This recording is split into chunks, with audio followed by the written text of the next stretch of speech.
todos, un saludo por TikTok, a quienes están conectados, le están dando like y están compartiendo de igual manera esta presentación, de igual manera a quienes están en Facebook Live.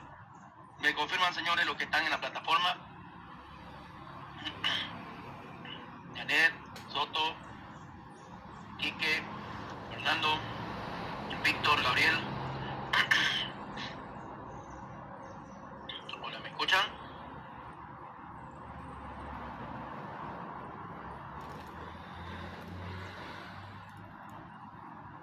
Creo que se han ido a almorzar todos, ¿no?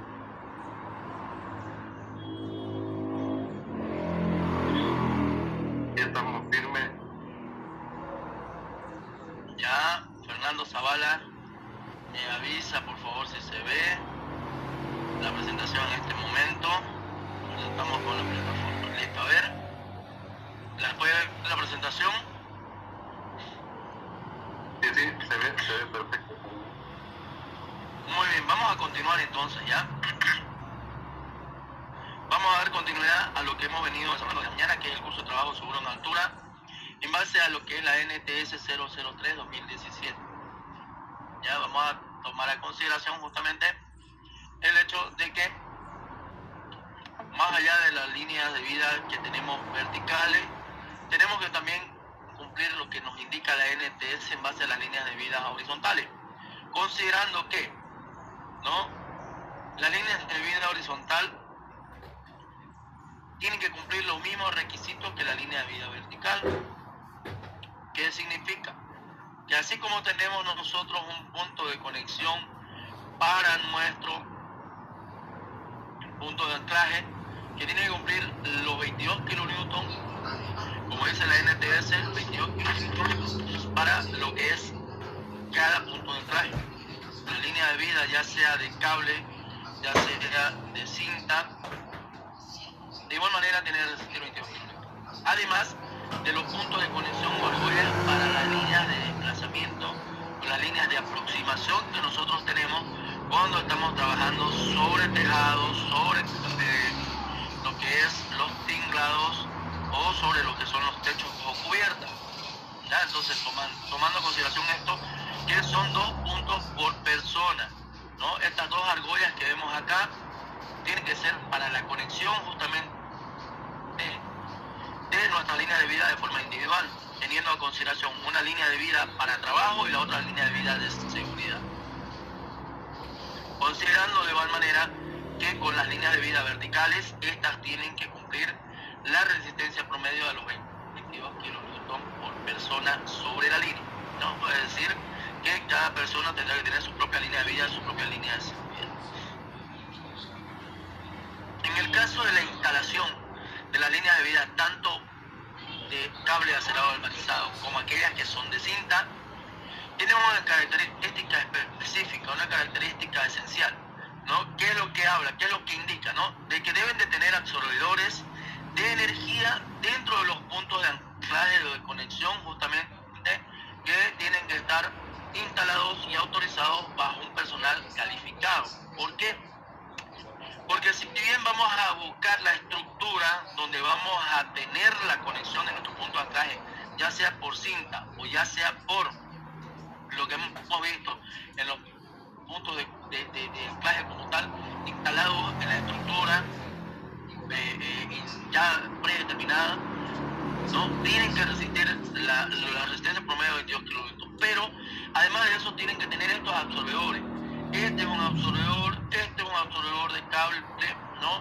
Donde si bien el cable o esta cinta está extendida, lo que está detrás de ella es el cable. Significa que si se llegara a dañar esta estructura de cinta, el cable quedaría como la parte de seguridad justamente en la resistencia de la absorción de la caída de las personas que estén conectadas a esta línea de vida horizontal.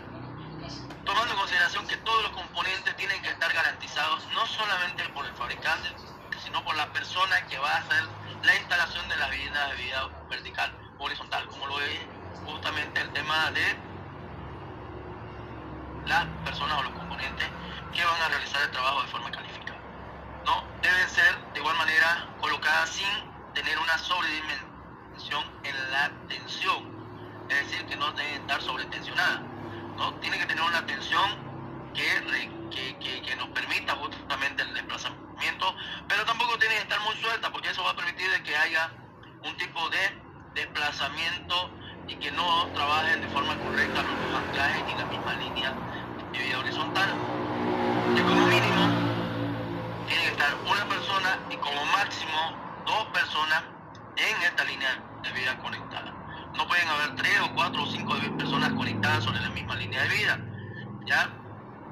Por la característica justamente de lo que es la resistencia de los puntos de anclaje y los equipamientos de cada una de estas líneas de vida.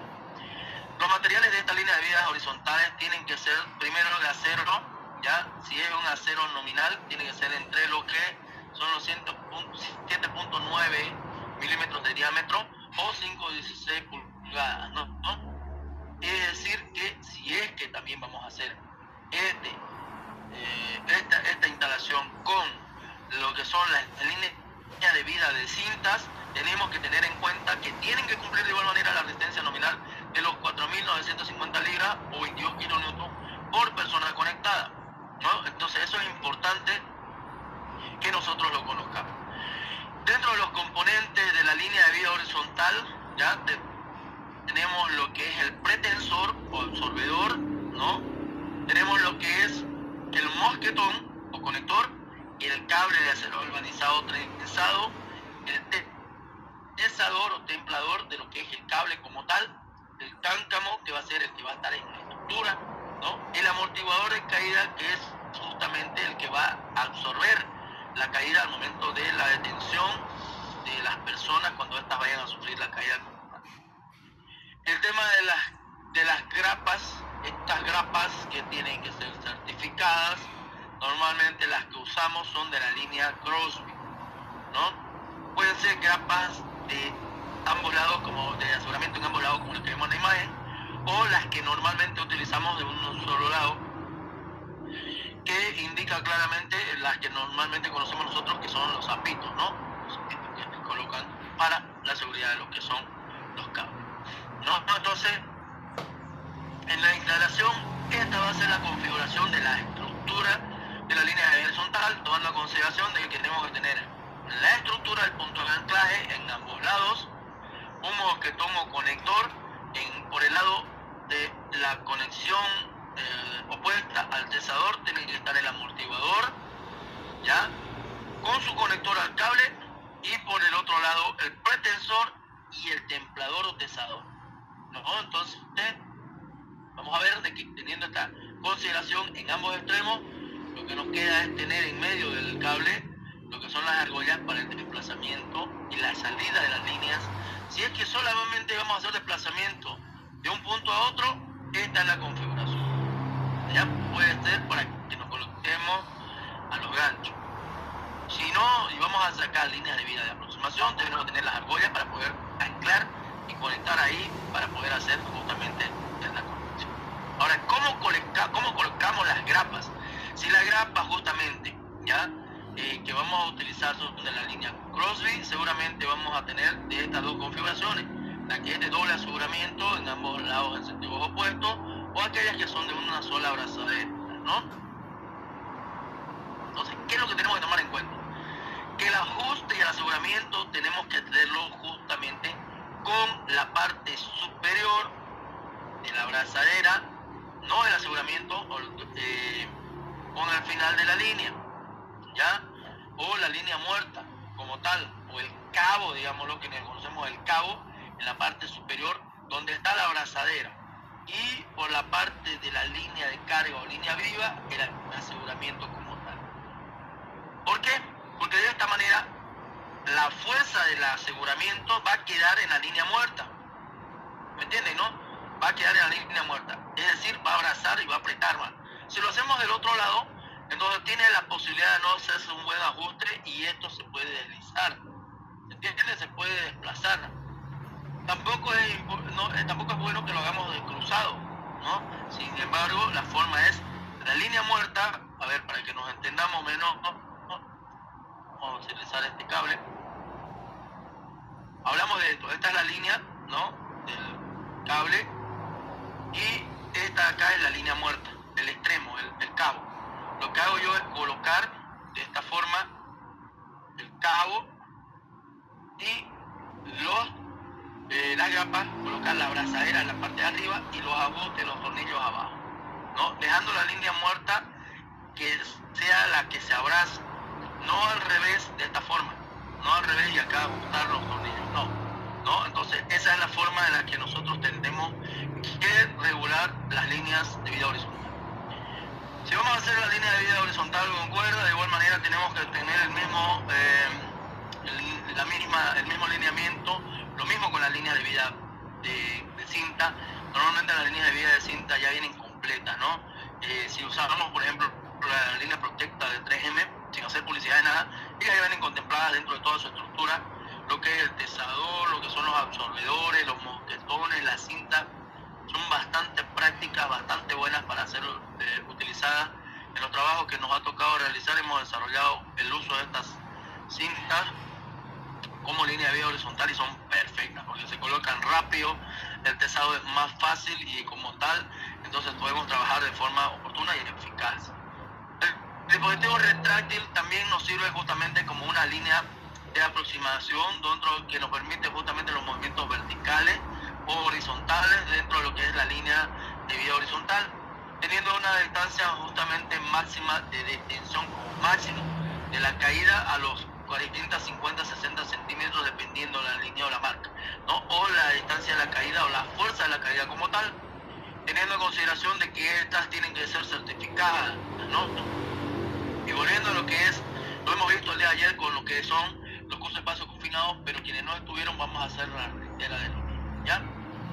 ¿Qué tenemos que hacer y ver en el componente de lo que es el sistema retráctil? Primero, las manijas de anclaje, ¿no? El conector que esté correctamente limpio, que no esté corroído, que no esté dañado, ¿no? La carcasa termoplástica que este tiene es muy importante entender que si es que esta está rota, va a permitir el ingreso de polvo, tierra, líquidos, agua, y esto va a ser en el componente interno del retráctil, del funcionamiento del equipamiento, que se vaya a oxidar, que se vaya a trancar, que se vaya a dañar y no nos va a servir, ¿no? Por eso es importante cuidar el equipo. La línea de vida es una línea de acero galvanizado, trenzado justamente, con un diámetro aproximado de 8 milímetros, ¿ya? Tiene que tener un tope para lo que es el retorno. Por ejemplo, acá está el retráctil y acá tenemos un tope, similar a esto, ¿no? El cable está acá y cuando él retorna automáticamente, él tiene que tener este tope para que cuando acá el conector no llegue y golpee con fuerza, sino que amortigue, ¿no? Entonces, esa es la característica justamente del tope. Tenemos un cierre de gancho automático con una posibilidad de torcedor, ¿no? De giratorio. Él se puede girar a un lado a otro, pero no se va a torcer y no se va a generar un torque. ¿Por qué? Porque tiene su destorcedor justamente, ¿no? Teniendo en consideración de igual manera que dentro de lo que es la conexión que vamos a hacer de nuestros componentes del sistema retráctil, tenemos el mosquetón como tal, ¿no? Y lo más importante en esto, al igual que en el arnés, cuando se activa justamente en una caída la cinta de la costura, que es la evidencia de que este arnés ya tuvo una caída brusca, ¿no? En el indicador de impacto en el arnés, en este indicador de impacto en el retráctil, está justamente en el conector. El conector que va al arnés de la persona. Y este tiene que estar de color verde. Si ya está de color rojo, significa que este ya fue activado. Y tenemos que dejarlo de lado. ¿Por qué? Porque ya no nos va a servir, no va a indicar justamente, o puede ser que presenta alguna falla porque ya ha sufrido un impacto bastante considerable, ¿no? Y que puede haber llegado a dañar. Vamos a ver este pendiente video. Me van a informar por favor si se escucha el audio, ¿ya? ¿Sabes cuál es el tiempo de vida útil de un equipo de protección? ¿Se escucha? Se escucha el audio.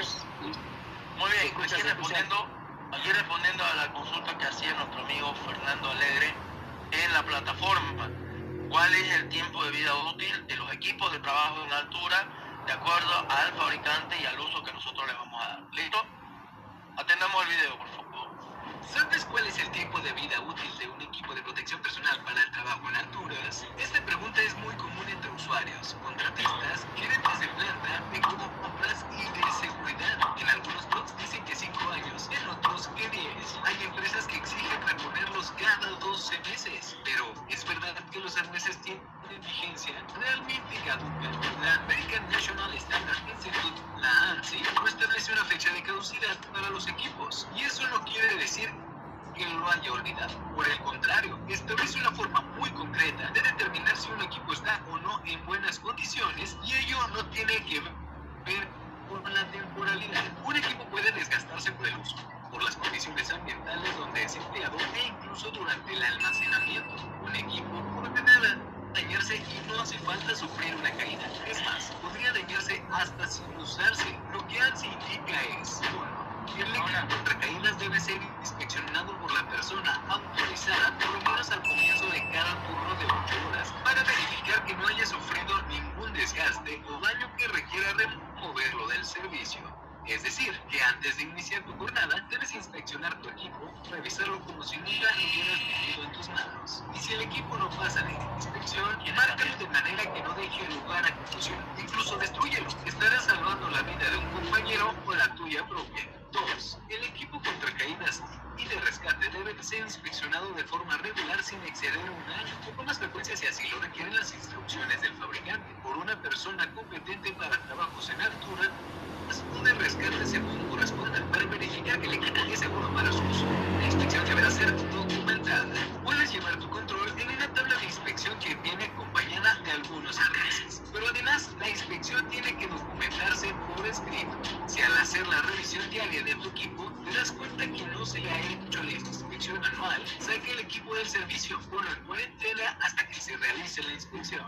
Pero, ¿cómo puedes hacer la revisión de tu equipo? Checa las cintas, las costuras, los herrajes, los indicadores de impacto. Si todo eso está bien, el equipo sirve. ¿Durante cuánto tiempo? Sirve por hoy. La próxima vez tendrás que revisarlo de nuevo.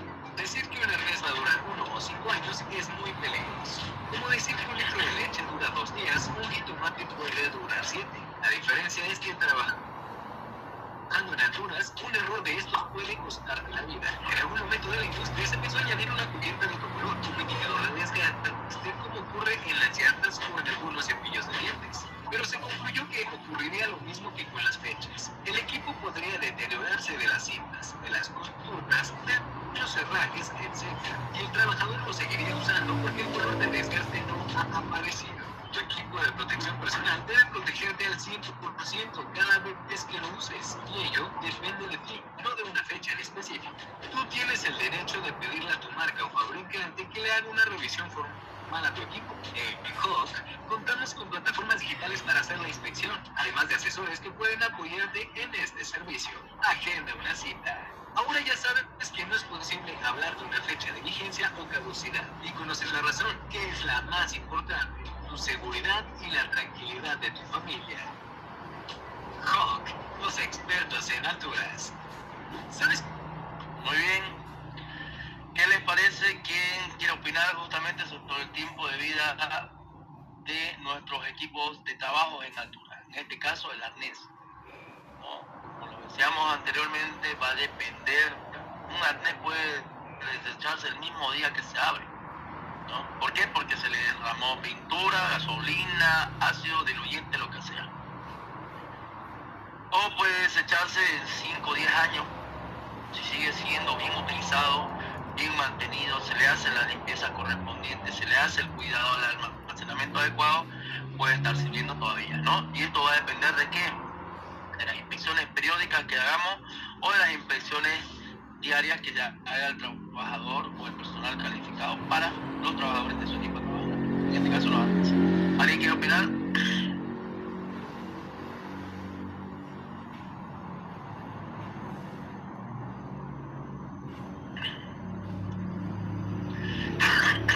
Vamos, señores. Estamos con la mitad de la clase, por si acaso, ¿ya? Son las 1 de la tarde, tenemos hasta las 3. Si tienen dudas, háganlas en este momento, porque luego ya no va a haber tiempo, ¿ya?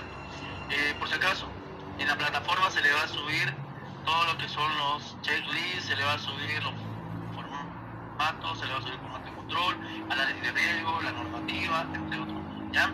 Pues para tener en cuenta. El día de hoy vamos a ver ahorita, en esta tarde, todo lo que es caída libre, factores de choque, fuerzas de choque y factores de seguridad, ¿ya? Cuando hablamos de caída libre, hablamos justamente del desplazamiento durante la caída de la persona que ha sufrido justamente esta situación y que puede generar durante la caída, o más bien la detención de la caída, lo que se denomina o el efecto de péndulo, ya, o el latigazo que puede generar también, de acuerdo a donde tenga el anclaje, ¿no? Y la distancia que tiene.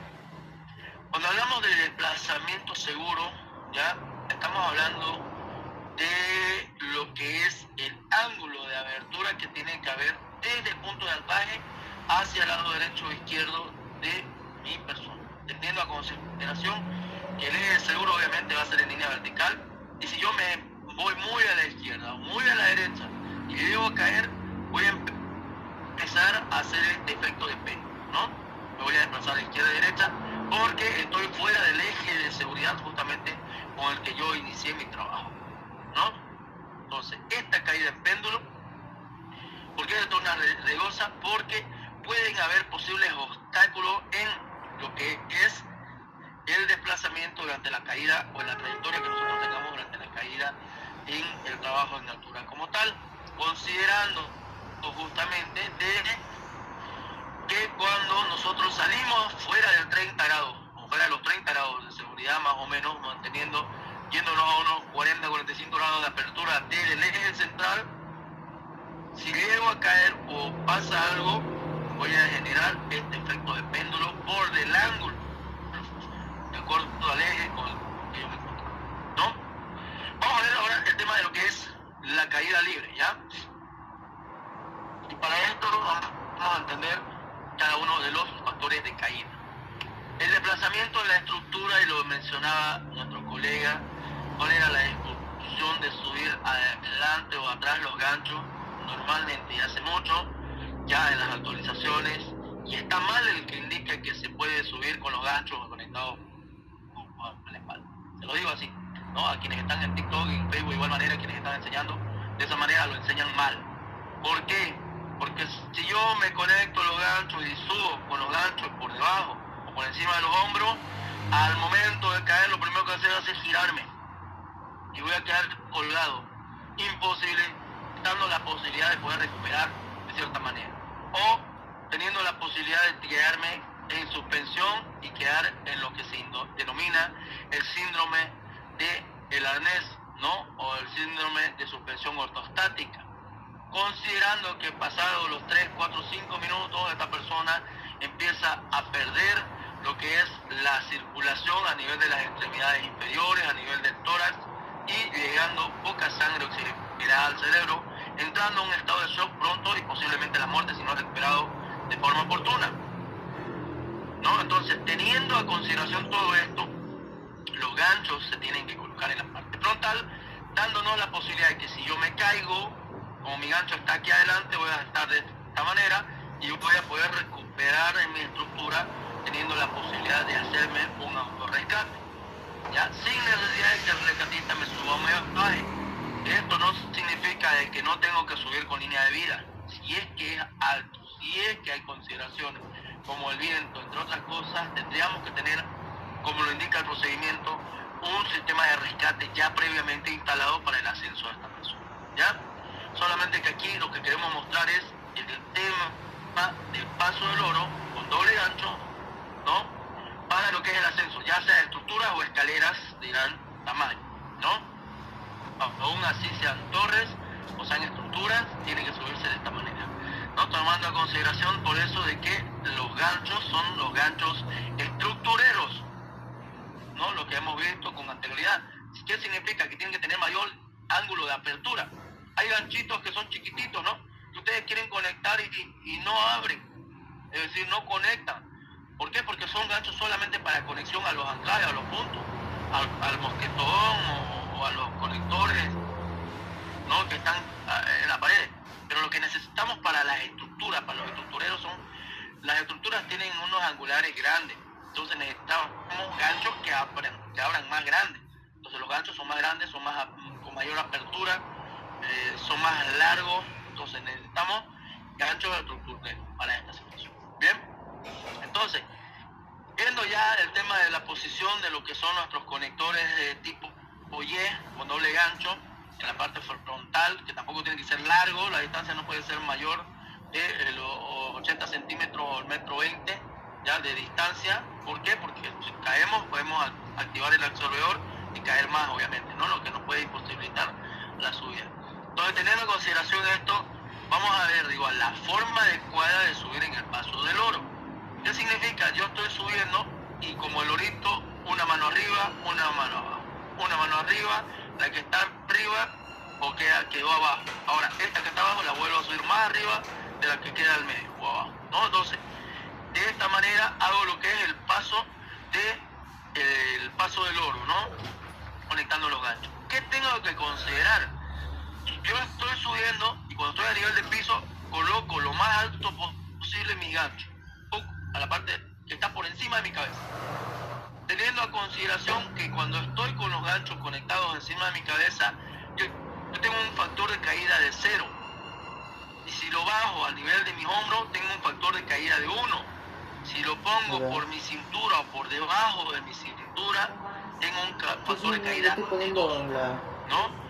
¿Por qué? Porque esa es la altura. Si yo subí o está por debajo a nivel de piso mi conector, ¿ya? O a nivel de mis pies mi conector, y yo ya estoy por encima de él, estoy a 1,20 m por encima del anclaje. Ese 1,20 m voy a caer más el 1,20 m que está por debajo, porque tiene 1,20 m mi conector. O sea, yo voy a caer 2,40 m. ¿Se dan cuenta? Y aparte mi absorbedor se activa con 1 metro. Voy a caer 3,40 m. Por esa razón es de que se torna el factor de caída de nivel 2 como un factor crítico. Porque puedo llegar a caer, y si peor, si es más largo. Por eso tenemos que usar conectores para el paso del oro que no sean muy amplios, ¿no? Si yo llego a caer 3,40 m, imagínense, yo estaba a 2,5 m, 3 metros, voy a llegar pues obviamente a nivel de piso, ¿no? Entonces, por esta razón es que necesitamos entender cuál es la forma adecuada, no solamente de la posición de los ganchos, sino la forma de subir. Cuando yo subo, me aseguro de no pasar el grado 1 o el factor de caída 1, ¿ya? Porque si llego a factor de caída 2, puedo tener alguna caída. Además de que me complica alzar desde más abajo mi gancho y volverlo a subir. Entonces yo tengo que considerar tener una técnica que me permita gancho en medio, gancho arriba, subo, y va a quedar en medio. Este lo subo arriba. Entonces subo. No de abajo traer mi gancho al medio y de este abajo arriba, no. Esa es la forma adecuada. Entonces, mantener en todo momento durante el ascenso progresivo a las torres o a las antenas un factor de caída considerado entre 1 y 6, ¿ya? Eso para que lo tengamos en cuenta. Y vamos a entender que cuando hablamos del cálculo de la energía de impacto, vamos a hablar de la energía de impacto durante la caída, y esto lo vamos a sumar a la masa total del cuerpo. ¿Cuánto pesa la persona? ¿No? ¿Cuánto es de altura entre lo que es el piso y el cuerpo? Y esto sobre la gravedad, que es 9.8 metros por segundo o sobre segundo al cuadrado, ¿no? Entonces, teniendo en consideración esto, yo estoy subiendo, ¿no? 10 metros, supongamos, o 5 metros, ¿ya? Vamos a subir 5 metros y estoy ascendiendo, ¿no? ¿Y cuánto es lo que llega a generar en la caída la fuerza de impacto, ¿no? O la fuerza de choque? Normalmente, y vamos a hablar de factor de seguridad, anteriormente, cuando estábamos trabajando en la altura, se hablaba del factor de caída, o factor de seguridad más bien, perdón, de 5 a 1. ¿Qué significaba o qué significa ese factor de seguridad 5 a 1? Significaba de que si yo uso una cuerda o un mosquetón o un arnés, me tiene que resistir 5 veces lo que yo peso. ¿Cuánto pesa Quique?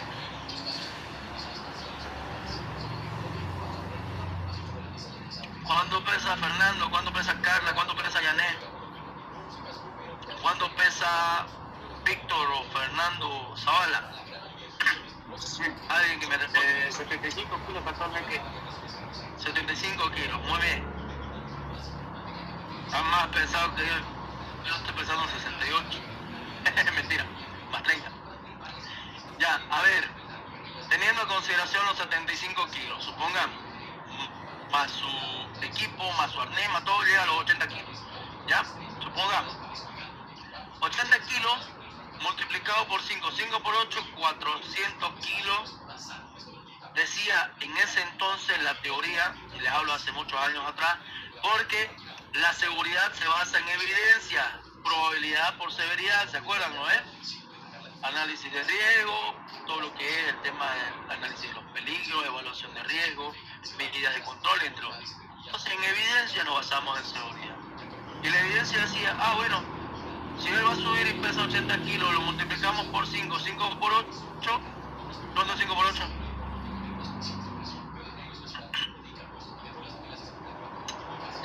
También hay que considerar, Pablo, que el margen de resistencia no está contemplando solamente el peso de un trabajador, sino el hecho del trabajador y el caso de que pueda ser rescatado, o sea, un trabajador más el rescatista, ¿no? No, en este caso no. No estamos hablando de rescate, estamos hablando de factor de seguridad. No estamos hablando de factores de rescate y seguridad, ¿no? Solo factores de seguridad por trabajador. ¿Cómo se configura hasta lo que es ahora, ¿no? ¿Cómo inicia? Porque antes, por ejemplo, el factor de seguridad era 5-1, decimos, ¿no? ¿Qué decía la evidencia? Si es que él pesa 80 kilos, con que nuestra cuerda resiste 400 kilos, fácil, pues no va a reventar 400 kilos si pesa 80, ¿no? Agarraron y empezaron con 5 por 1, ¿no? El factor de seguridad. Yo aún recuerdo que trabajábamos con esos factores. Cuando empezamos en esto. Incluso usábamos las cuerdas de yute, no sé si se acuerdan o la conocieron, ¿ya? Para poder subir, hacer descenso, hacíamos trabajo en altura con cuerdas de yute, ¿ya?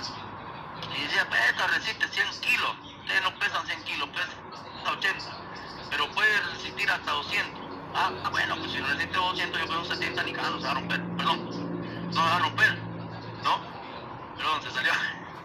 Entonces, ¿qué es lo que sucede? Sucede que cuando se da la evidencia y si se rompió, ¿sabes qué? Nos equivocamos. Porque sucede que cuando él frena su caída, aumenta su peso. A ver, mientras más alto, lo que es la energía de impacto aumenta. Por la masa total del cuerpo, por la altura que hay entre el piso y el cuerpo, más la constante sumando la fuerza de gravedad, ¿no? Entonces, tomando esto a consideración, ¿qué significa?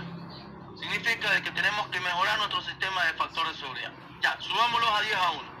Pesa 80 kilos, listo. Entonces, yo creo que con unos 1000 kilos que resista la cuerda, belleza, no va a haber ningún problema. Sí, efectivamente resistió, pero se ponía al límite el equipo. Y llegaba justamente a dañarse y con 2-3 caídas ya reventaba la cuerda. Porque se iba dañando. Bueno, no, considerando ello, supongamos de que vamos a tener personas que no solo pesan 80 kilos, pesan 90, 100, 110 kilos y hacen esta actividad. Más su equipo, más su todo. ¿Listo? Entonces, que sea de 15 a...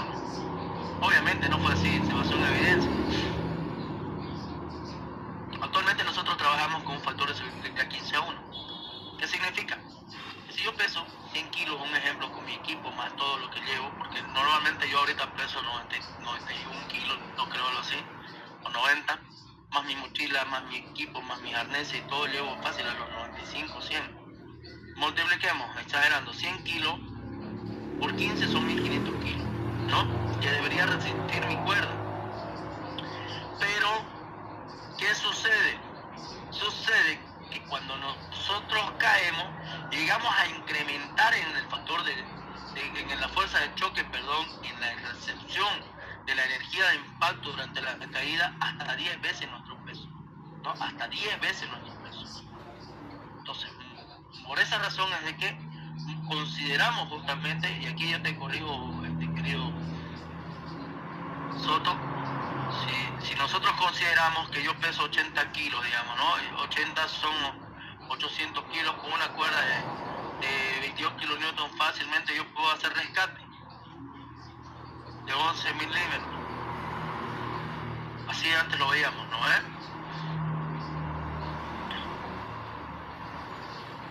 ¿Por qué? Porque tenemos dos personas sobre la cuerda. Con una cuerda fácilmente que resista 22 kilonewton, yo puedo hacer rescate. No.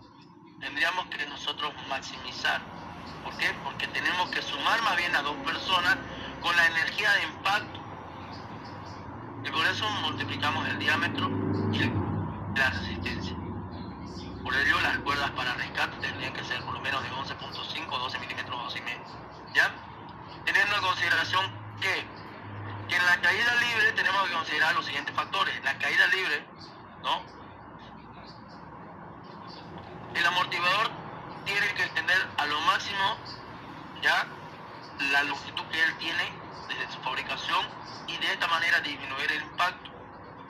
Por esto se requiere justamente de que en caso de utilizar nosotros los retráctiles, la caída libre va a ser reducida. ¿Por qué? Porque a los 50, 60, 30, 40 centímetros, de acuerdo a la característica de la caída, se va a detener. Sin embargo, si nosotros en la caída libre estamos usando solo nuestras cuerdas, nuestros atordadores de caída ya conectados, si es que estamos en doble línea y estamos en cuerda viva, la cuerda como tal tiene una elongación que protege justamente de la absorción de la caída como tal. ¿Por qué? Porque nosotros estamos usando cuerdas semiestáticas, no usamos cuerdas dinámicas ni usamos cuerdas estáticas. Usamos cuerdas semiestáticas con un trenzado que se denomina Kermantlé. ¿Qué significa el Kermantlé? En la característica de la cuerda significa que el encamisado está trenzado. Internamente, la característica del alma es de que el alma no está trenzada, sino está retorcida primero entre ella misma y luego hay una serie de unos 8 12 filamentos que están retorcidos entre ellos, cosa que cuando hay la elongación o la caída, él se estira y esto que estaba torcido se alinea y luego vuelve a su posición, ¿no? Permitiendo obviamente un nivel de elongación para la absorción a la caída, ¿ya? Eso en cuanto a lo que son las cuerdas. Entonces, el arnés de igual manera tiene un nivel de elongación durante la caída, por eso es que no podemos tenerlo muy suelto, tenemos que tenerlo pegado y ajustado al nivel y a la anatomía del cuerpo, ¿no? Entonces, esto en la detención de la caída, el arnés se nos va a extender, peor si no está bien ajustado. Entonces, teniendo a consideración justamente de que el peso del trabajador va a ser el que va a tener que detener todo el sistema de protección contra caída, ¿no? Por esto, cuando hablamos de los factores de caída, vamos a ver que el factor de caída ideal va a ser el factor de caída 0. Donde este factor de caída ideal habla de que la caída del trabajador va a ser detenida más rápida, de forma oportuna, y no va a permitir de que él avance más de 20-30 centímetros ante la caída. Sin embargo, en el factor de caída 1, justamente, querido Jaime, un saludo cordial, bendiciones igualmente, ¿no? En nuestro factor de caída de nivel 1, este va a recorrer la distancia de la cuerda en vuelo que tenemos de acuerdo al nivel del anclaje. Decíamos, factor de caída 0, el anclaje va a estar por encima de nuestra cabeza, ¿no? Entonces, el anclaje va a estar dimensionado y extendido hasta donde yo estoy conectado. Si voy a hacer mi descenso o mi conexión a nivel de la argolla ventral y mi anclaje está arriba, lo voy a reducir la luz de cuerda y si llego a caer, solamente voy a quedar colgado en esta distancia. Pero si lo bajo mi anclaje, ¿no? Y yo estoy extendido a 1 metro o metro y medio de mi línea, ese metro o metro y medio es el que voy a caer. ¿Por qué? Porque ya tengo mayor distancia desde mi punto de anclaje. Más aún si estoy a nivel de piso o a nivel de mis pies en el anclaje y tengo 2 metros o 1 metro y medio, pongámosle, de cuerda, y yo estoy posicionado parado y está a 1 metro y medio mi anclaje desde el nivel de piso. Entonces, este 1,5 metros más el 1,5 metros que caigo porque el anclaje está ahí, son 3 metros que se traducen en caída. Y esos 3 metros que se van a traducir en caída son justamente los que nosotros vamos a tener que recibir en la fuerza de frenado en el impacto de la caída, que es lo que veníamos hablando con anterioridad justamente. ¿No? Entonces eso para que vaya quedando claro. Ahora, cuando vamos a hablar ya del cálculo del espacio libre de la caída, que es muy diferente, vamos a tomar en cuenta que cuando hablamos de espacio libre de caída, tomamos primero la altura del trabajador, ¿ya? La longitud del estrobo, que es nuestro conector o gancho, lo que es la elongación del amortiguador de impacto y nuestro margen de seguridad. A ver, yo mido 1,80, 1,80 m desde el nivel de piso hasta donde yo me encuentro.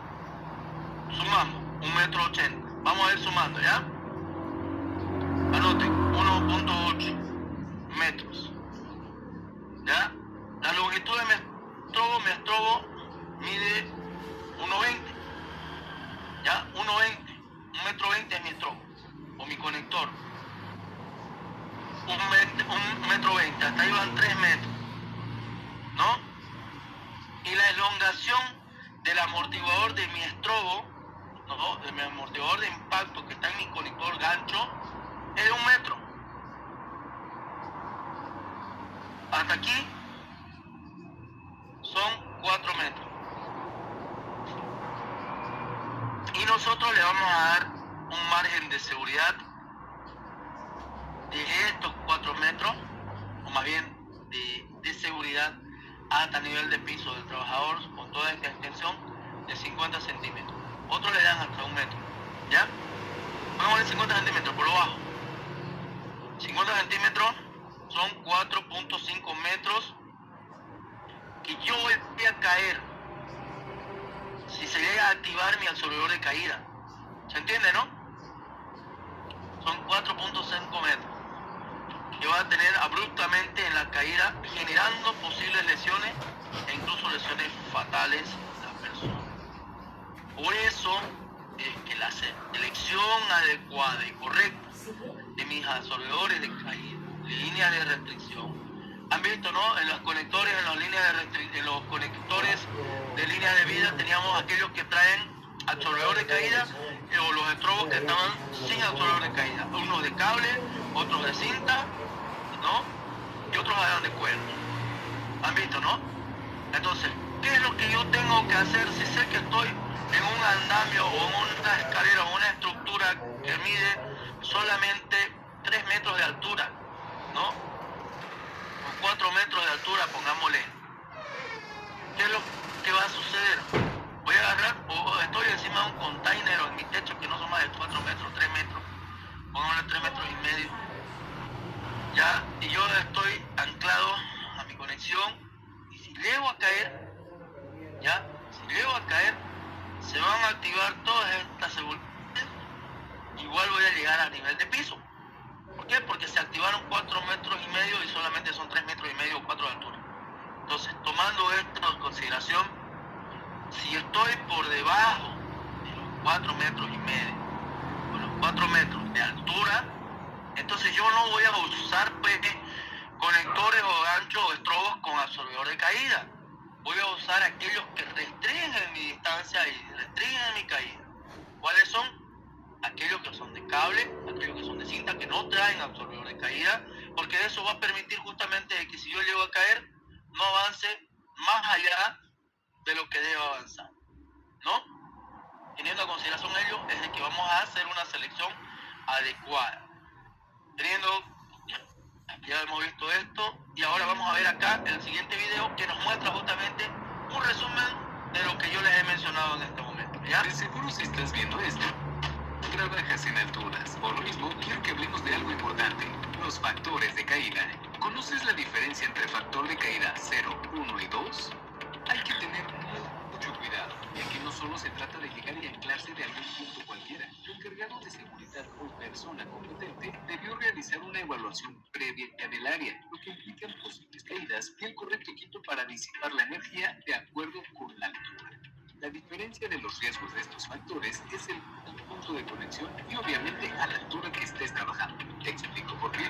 El factor cero es el punto ideal, ya que estamos hablando de una conexión arriba de tu cabeza. En caso de una caída, no se tuviera un recorrido extra al del cable contra caídas, lo que equivale a 1.80 metros más la elongación del amortiguador, que por norma no debe superar 1.20 metros. En el factor 1 es cuando el anclaje se encuentra a la altura de los hombros o del anillo dorsal. El recorrido que el usuario tuviera sería de su cabeza a la conexión, además del largo del cable y el amortiguador.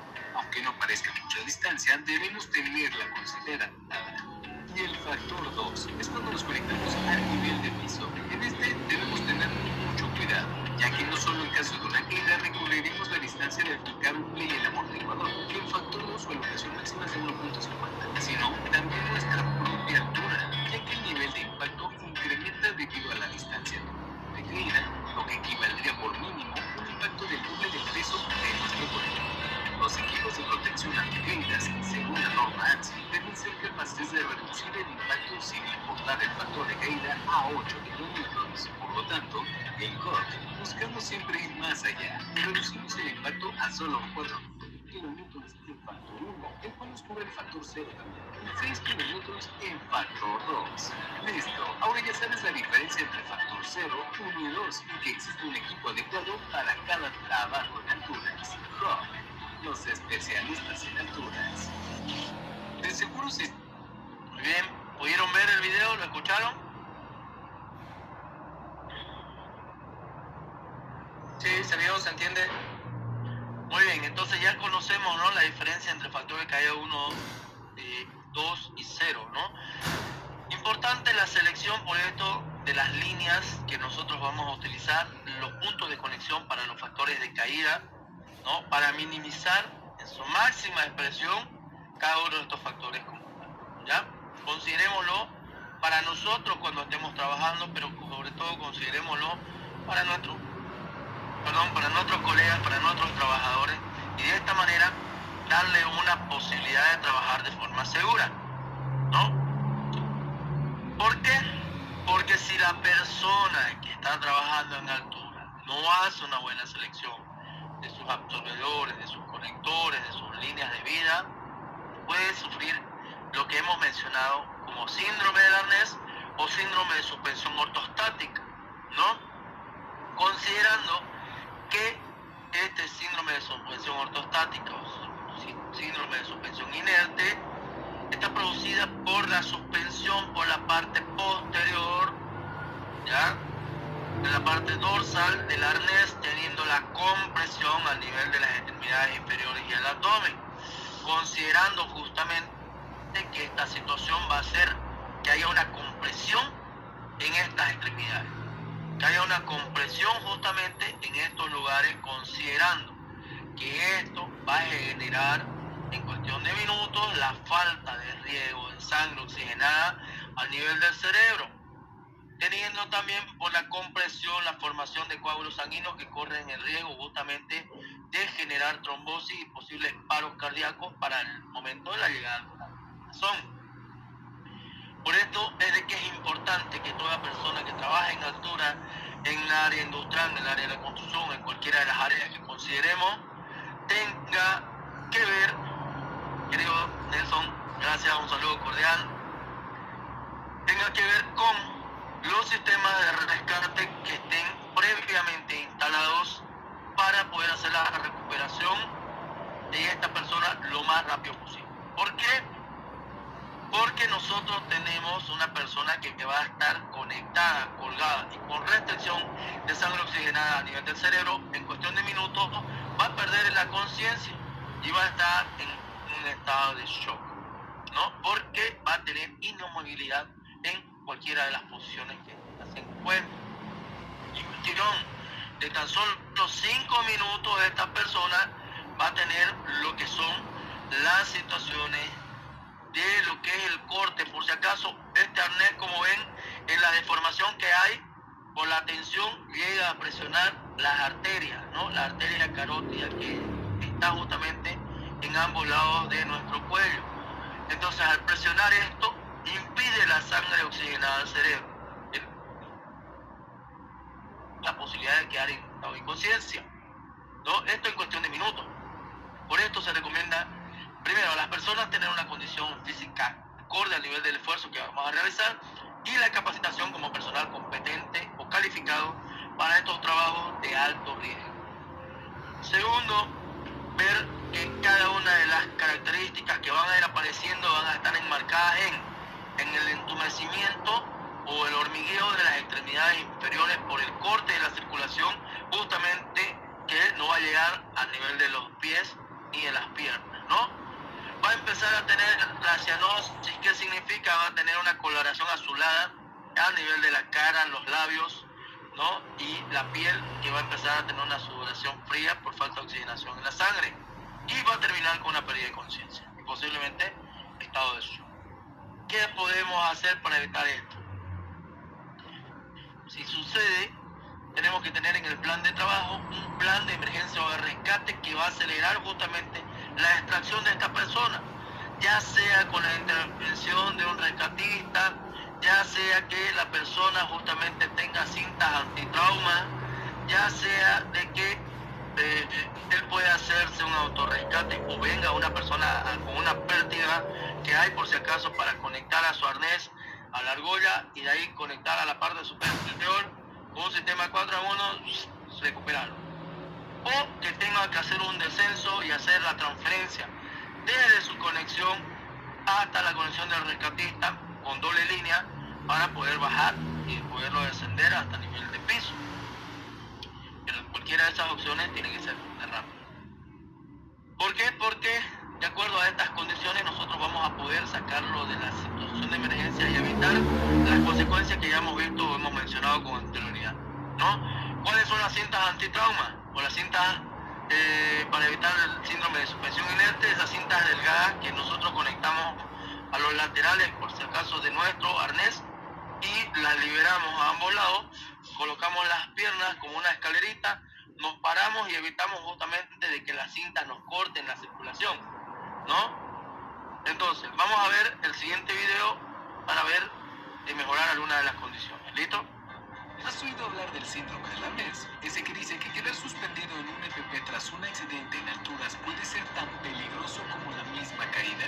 Pues no es un mito y saberlo puede salvar tu vida, la de un compañero tuyo o la de cualquier persona que haga trabajos en alturas. Porque el síndrome del arnés no tiene que ver con la actividad por la que se usa el equipo de protección personal, sino con la inactividad física en las piernas cuando se está suspendido con el arnés puesto.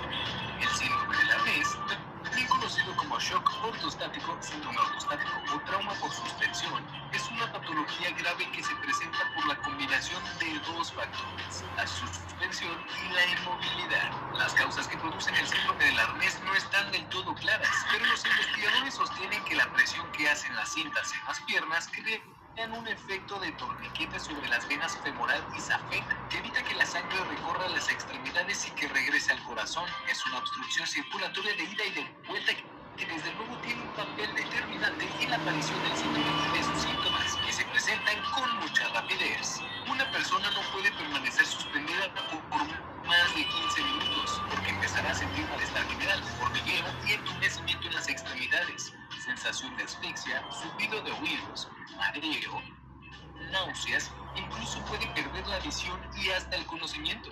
De mantenerse la suspensión, ocurrirá hipotensión arterial, alteraciones cardíacas como bradicardia o taquicardia a un nivel peligroso. En menos de 30 minutos es potencialmente letal. Para evitar el síndrome y sus consecuencias, la Occupational Safety and Health Administration, mejor conocida como OSHA, dependencia del Departamento del Trabajo de Estados Unidos, en sus boletines de seguridad y salud recomienda reducir al máximo posible el tiempo de suspensión de los trabajadores. Y ello se consigue diseñando e implementando planes de rescate para casos de accidentes y aliviando la tensión de las piernas y con ello de todo el cuerpo utilizando líneas antitrauma, que son dispositivos complementarios al EPP y prácticamente indispensables. Las líneas antitrauma se sujetan a tu equipo de protección personal y a la planta de tus pies, lo que hace que tu propio peso disminuya la carga del arma. y con ello alivia la presión de la correa en tus piernas. Con las líneas antitrauma bien colocadas, puedes esperar a que llegue la ayuda, acortando el nivel de emergencia. Antes de ponerte el arnés y tomar altura, asegúrate llevando contigo una línea antitrauma.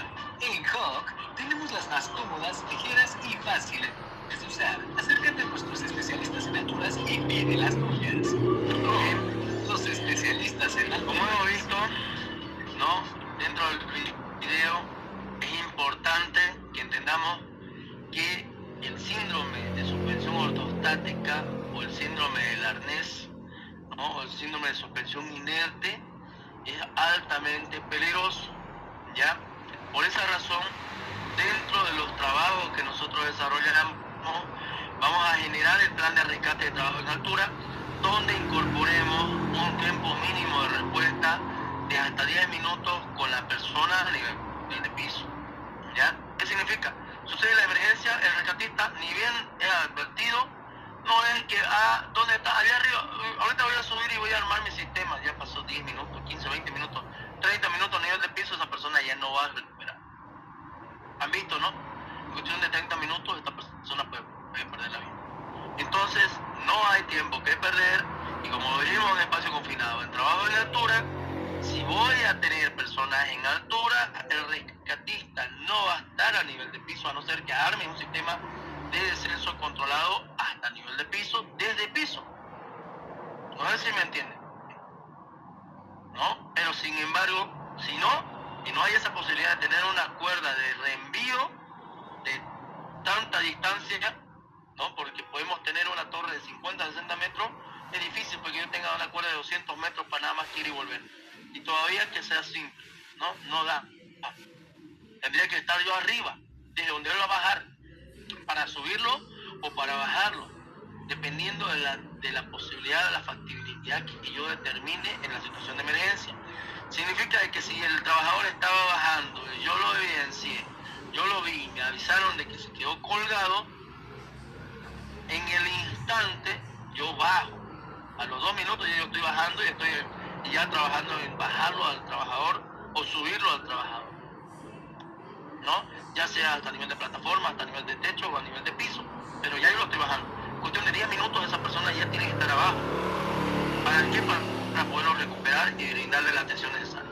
Norma, nadie baja ni nadie sube en altura, si son alturas considerables, si no hay un sistema de rescate previamente instalado. Lo mismo que pasa en el paso final. Entonces, haciendo este repaso de lo que es el factor de caída, justamente vamos a entender de que cuando hablamos del factor de caída, estamos hablando de la longitud de la caída, del largo de caída, o del largo de la distancia en nuestro estrobo o en nuestra cuerda, más la longitud del amarre donde está nuestro punto de anclaje, ¿ya? Entonces, a esto se denomina factor de caída. Y estamos hablando de factor de caída 1, factor de caída 0, factor de caída 1 y factor de caída 2, donde el factor de caída 0 es el ideal, el factor de caída 1 es el tolerable y el factor de caída 2 es el crítico, ¿no? Ya hemos visto lo que es el espacio libre de caída, ¿no? Donde el largo total del estrobo más la altura del trabajador y la elongación del amortiguador como tal nos dan un margen de seguridad que deberíamos tener nosotros para que esta persona no tenga el impacto a nivel de piso. Y haciendo un resumen de esto, vamos a ver de que si yo tengo 1,80 m, por ejemplo, de mi elemento de amarre, 1,20 m mi absorción y 1,70 m nuestro trabajador más 1 metro de margen de seguridad, aquí en esta sumatoria vamos a tener, son 5,70 m, ¿no? 5,70 m que él puede caer, haciendo que nuestro elemento de amarre sea más corto y no sea 1,80 m como son algunos, sino 1,20 m, reducimos, ¿no? Pero como vemos, el sistema de absorción siempre va a llegar entre 1 metro y 1,20 m, así que son indiscutibles. ¿Qué es lo que otro que puede variar? La altura del trabajador, ¿ya? Entonces, considerando esto, tenemos que trabajar con líneas de restricción si es que estamos por debajo de los 4,5 metros, y con absorbedores de caída cuando estamos por encima de los 4,5 metros o 5 metros de altura, ¿ya? ¿Para qué? Para absorber altura, o más bien la caída por la altura con la que se considera que aumenta la cantidad de lo que es la caída, más bien del impacto durante la caída para el momento de la absorción, para lo que es la fuerza de choque justamente durante la caída del trabajador, que esta fuerza de choque lo que hace es poner al límite la resistencia desde el punto de anclaje hasta el trabajador como tal. ¿Por qué? Porque pone al límite la resistencia de los 22 kilonewtons que yo elegí como punto de anclaje, el mosquetón que está conectando mi línea de vida, el mosquetón o conector y mi arnés, ¿no? Y transfiriendo toda esta fuerza durante la detención, quien va a sufrir el impacto soy yo. Por esa razón es importante que consideremos todo, ¿no? Teniendo en consideración de que vamos a tener que hacer una selección, un mantenimiento, una inspección o la sustitución correspondiente si es que hay algún tipo de falla en nuestro equipo. Hasta este momento, antes de pasar a lo que es sustitución, mantenimiento y selección adecuada de los equipos, ¿hay alguna pregunta, alguna duda o alguien quiere opinar algo? Saludos cordiales a los que estamos en TikTok, por favor, denle like ahí para que continuemos compartiendo, lo mismo en Facebook Live, ¿ya? ¿Preguntas? ¿O pregunto yo? No se olviden, es un curso. Ay, querido Pablo, respecto a lo que es la... Hace rato estabas explicando la caída, la fuerza de choque, la elongabilidad. Tenemos que tomar en cuenta también la elongabilidad de la cuerda. Es mi pregunta, querido. Sí, claro que sí. Es importante, por eso le decía que cuando estamos hablando de fuerza de choque, ¿ya?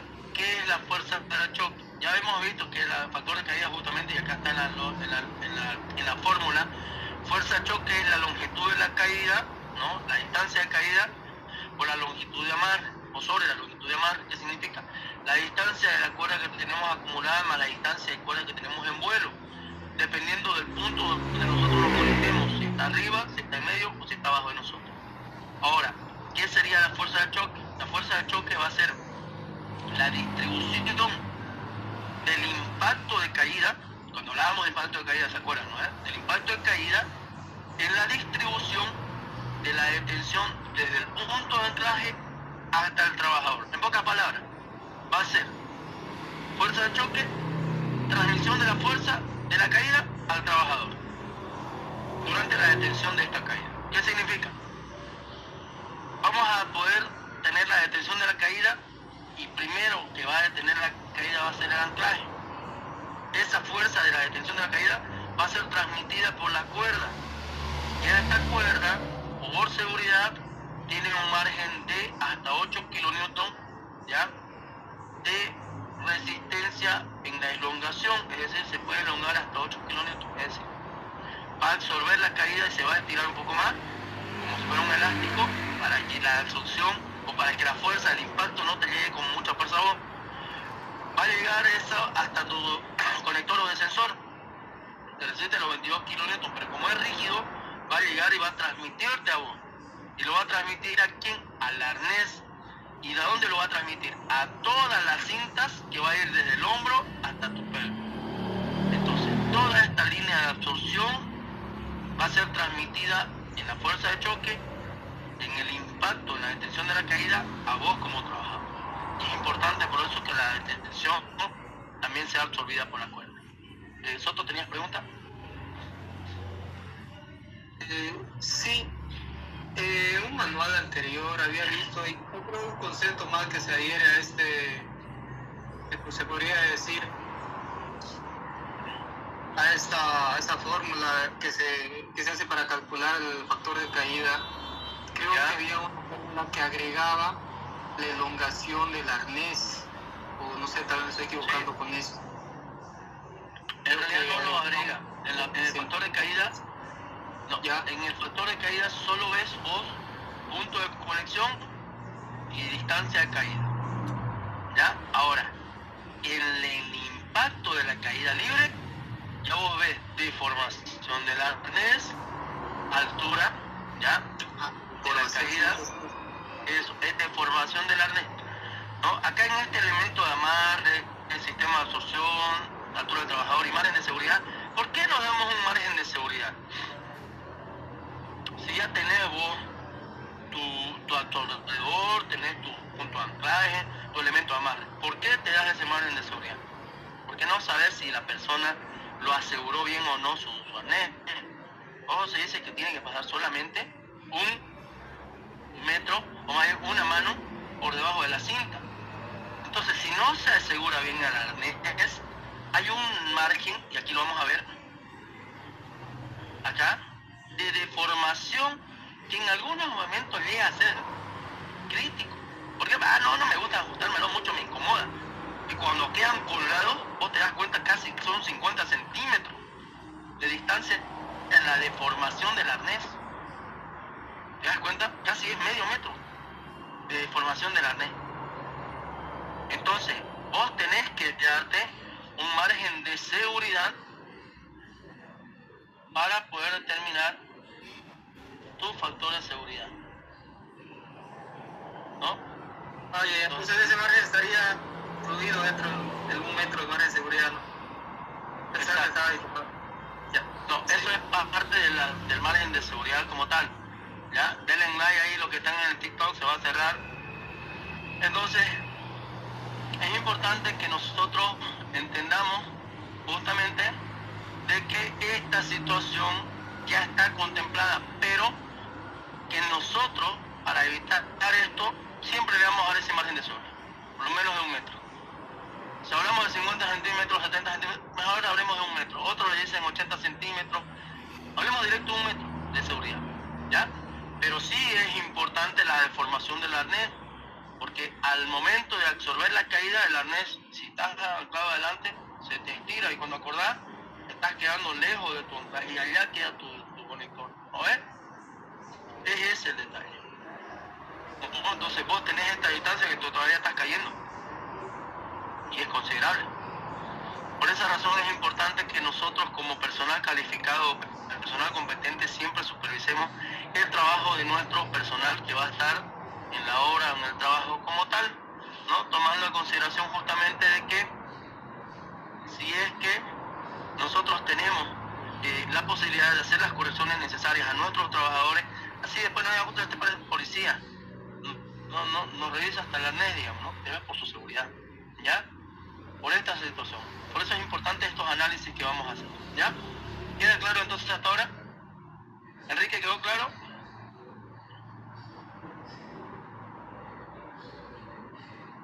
Muy bien.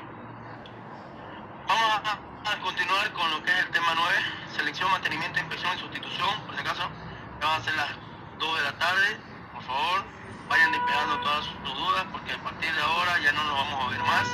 Solamente van a tener el material que va a estar subido en su plataforma, ya en el Classroom, tanto del trabajo en altura, espacios confinados, de primeros auxilios, ¿ya?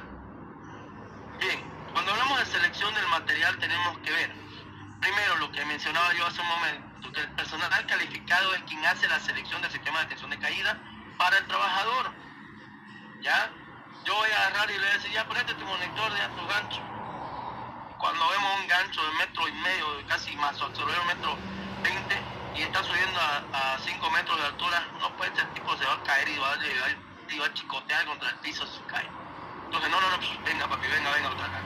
No va a usar estos ganchos, tome este conector acá, de cable sin absorbedor, o tome esta yes sin absorbedor, porque hay yes sin absorbedores por si acaso, ¿no? Para los que no lo conocen. Hay yes sin absorbedor, hay yes con absorbedor. Entonces mejor uno sin absorbedor. Cosa que le da una distancia de restricción de 1,5 metros, nada más. ¿Ya? Evaluación de los riesgos y las condiciones de trabajo, que también lo hace la identificación del personal calificado, tomando en consideración justamente de que todas las condiciones que nosotros tenemos que considerar para el trabajo en altura es la temperatura, la humedad, la velocidad del viento, ¿ya? Radiación ultravioleta, agentes químicos, el nivel de iluminación, entre otros que tenemos que considerar en las condiciones del trabajo que va a tener este trabajador, como un nivel de exposición al ambiente, ¿ya? Adaptación del equipo a las características anatómicas, hablamos justamente de lo que son los arneses, ¿no? Las herramientas y el equipo que lo va a llevar, tomando en consideración de que tenemos que considerar que los arneses en talla y en tema de lo que son resistencia no sobrepasan los 140 kilogramos, ¿ya? Entonces, si la persona con todo el implemento y demás sobrepasa este tema de lo que son, ya sea porque sea muy alto, porque sea muy robusto, entonces esta persona tiene que usar otro tipo de arnés, ¿ya? Normalmente están entre los 120 y los 140 kilogramos de resistencia a los arneses, o para personas con esa característica. Compatibilidad con los EPP, los componentes del sistema de detención de caída, sistema de protección contra caída, ¿ya? Tienen que estar diseñados y fabricados para trabajar en conjunto. Por ejemplo, yo no voy a usar pues una cuerda de 12, de 13 milímetros con un ID que es para 11, no, porque no va a poder funcionar, no va a frenar, no va a entrar por último al dispositivo. Tengo que compatibilizar, ¿no? Y para eso, si voy a usar una de 12 milímetros, utilizaré un ID de tipo L, ¿no? El ID L que es hasta 13 milímetros, no el tipo S que es hasta solo 11.5, ¿no? Entonces, la certificación de calidad que siempre vamos a ver en todos los componentes de conformidad con lo que es el fabricante. Por esto vamos a ver que en cada uno de los arneses, equipos de trabajo en altura como tal, los arneses tienen la marca del fabricante, lo que es justamente el proveedor, el año de fabricación, el tipo de elemento, el modelo y el lote en el que se encuentra, además de la certificación que el cumple, ¿no? Entonces, tomando estas recomendaciones, nosotros vamos a ver que tenemos que tener la recepción y entrega de los equipos para lo que son los trabajadores por parte del personal calificado, además de la recepción y entrega de los equipos desde bodega al personal encargado como tal. La compra de los equipos tiene que estar enmarcada justamente en lo que hemos visto en base a las normativas, lo mismo que el requerimiento de los equipos, ¿no? Estos requerimientos de equipos van a tener que estar apropiados de acuerdo a que si van a ser para puntos de anclaje, ¿no? Si es que esta persona que está solicitando tiene la capacitación y la persona que dictó la calificación o más bien la capacitación es un personal calificado, como indica la normativa NTS. La NTS 03-2017 te dice que el personal calificado deberá o podrá capacitar al personal competente. Y lo mismo, un personal calificado con bastante experiencia puede habilitar personal calificado, como es el caso de nuestro. Mi persona, por ejemplo, dicta diplomados de alto riesgo, dicta cursos de personas calificadas en espacios confinados, trabajos en altura y trabajos de alto riesgo, ¿no? Pero también habilitamos personal competente en base a las NTS, todo esto respaldado por el Ministerio de Trabajo. Considerando esto, obviamente la capacitación tiene que ser recibida por una persona calificada para el personal competente como tal. Entonces, esta calificación te permite que vos capacites a las personas en instalación, operación correcta, lo que es los equipos, selección y lo que es la detención de lo que son los mantenimientos e inspecciones correspondientes. Teniendo en consideración de que este sistema personal de detención contra la caída te tiene que hacer una inspección durante o después de cada uso, ¿no? De lo que son los equipos de protección contra la caída. Teniendo claramente un cronograma de inspecciones periódicos que tienen que ser documentados y de forma diaria que tienen que ser realizadas de forma visual y chequeándola en cada jornada laboral para los trabajadores. Por esta razón es importante que entendamos que dentro de las recomendaciones necesarias que vamos a ver en el mantenimiento de los equipos, el personal calificado tiene que incluir que se haga un almacenamiento adecuado de los equipos, ¿no? Se haga un almacenamiento adecuado de los equipos donde no haya humedad, donde no haya radiación ultravioleta por parte del sol, ¿no? Y donde no tenga un ambiente caluroso ni húmedo, ¿no? Menos cortante. Tampoco cerca de lo que son los combustibles o elementos corrosivos o óxidos como tal, ¿no? Entonces, es importante, denle like señores ahí al TikTok, ¿ya? Es importante que cuando el equipo se moja debe secar de forma natural bajo sombra, no en el sol. ¿Por qué? Porque vamos a dañarlo totalmente el sol, ¿ya? Vamos a dañarlo si lo tenemos en el sol. De igual manera, tomar en cuenta de que si estos equipos entran en contacto con pinturas, con ácido y demás, se tienen que desechar en un momento determinado, ¿no? Hablamos de las revisiones revisión rutinaria que se va a hacer de forma diaria por parte del trabajador y una revisión periódica que va a estar documentada y dentro del sistema de gestión de seguridad justamente, que va a ser aquella que se va a realizar 2 veces al año como mínimo o hasta 3 veces al año dependiendo de la característica del sistema de trabajo que nosotros vayamos a incorporar. Entonces, considerando todo esto, es importante que nosotros tengamos claro de que todas las revisiones son obligatorias y las revisiones periódicas tienen que estar enmarcadas en el sistema de gestión de seguridad, ¿no? Y la rutinaria realizada por un personal calificado o competente para la inspección de los trabajos que vamos a realizar en altura antes de la ejecución de esta labor. ¿Por qué? Porque de esta manera vamos a poder encontrar algunas falencias como las que vemos, ¿no? Rotura en las costuras, en las cintas, mantenimiento inadecuado, lo que es el hecho de la contaminación de las mismas cintas con pintura, con ácido, con diluyentes y gasolina, entre otros elementos químicos que podemos tener. Además de que las partes que tienen contacto con hebillas o partes metálicas están corroídas, ¿no?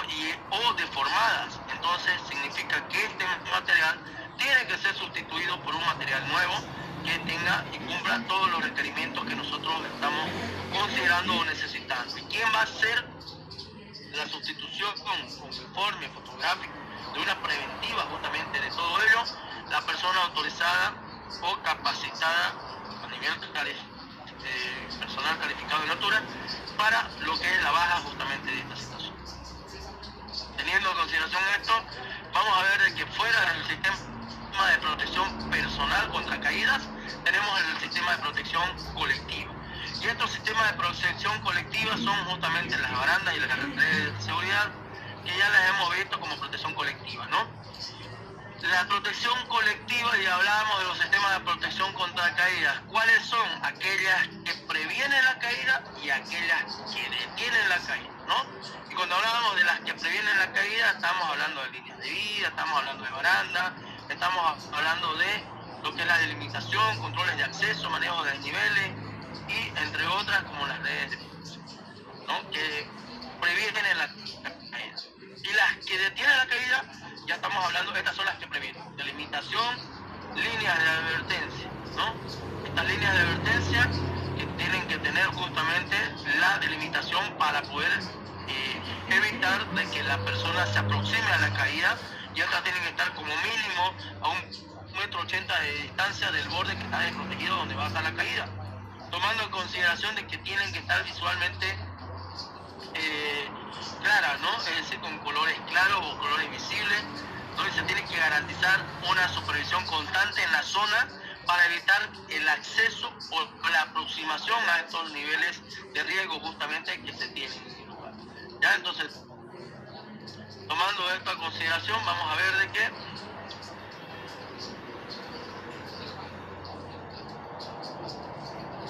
tenemos lo que es la señalización como tal, ¿no? Tenemos lo que es la señalización, que incluye justamente los avisos informativos, lo que son las letras o símbolos gráficos en peligro de lo que son las caídas u objetos, ¿no? Teniendo justamente esta señalización para el tema preventivo como tal. Las barandas que van a ser instaladas como un sistema justamente de prevención, teniendo las medidas de control en base a ¿cómo se llama esto? A los o las, más bien,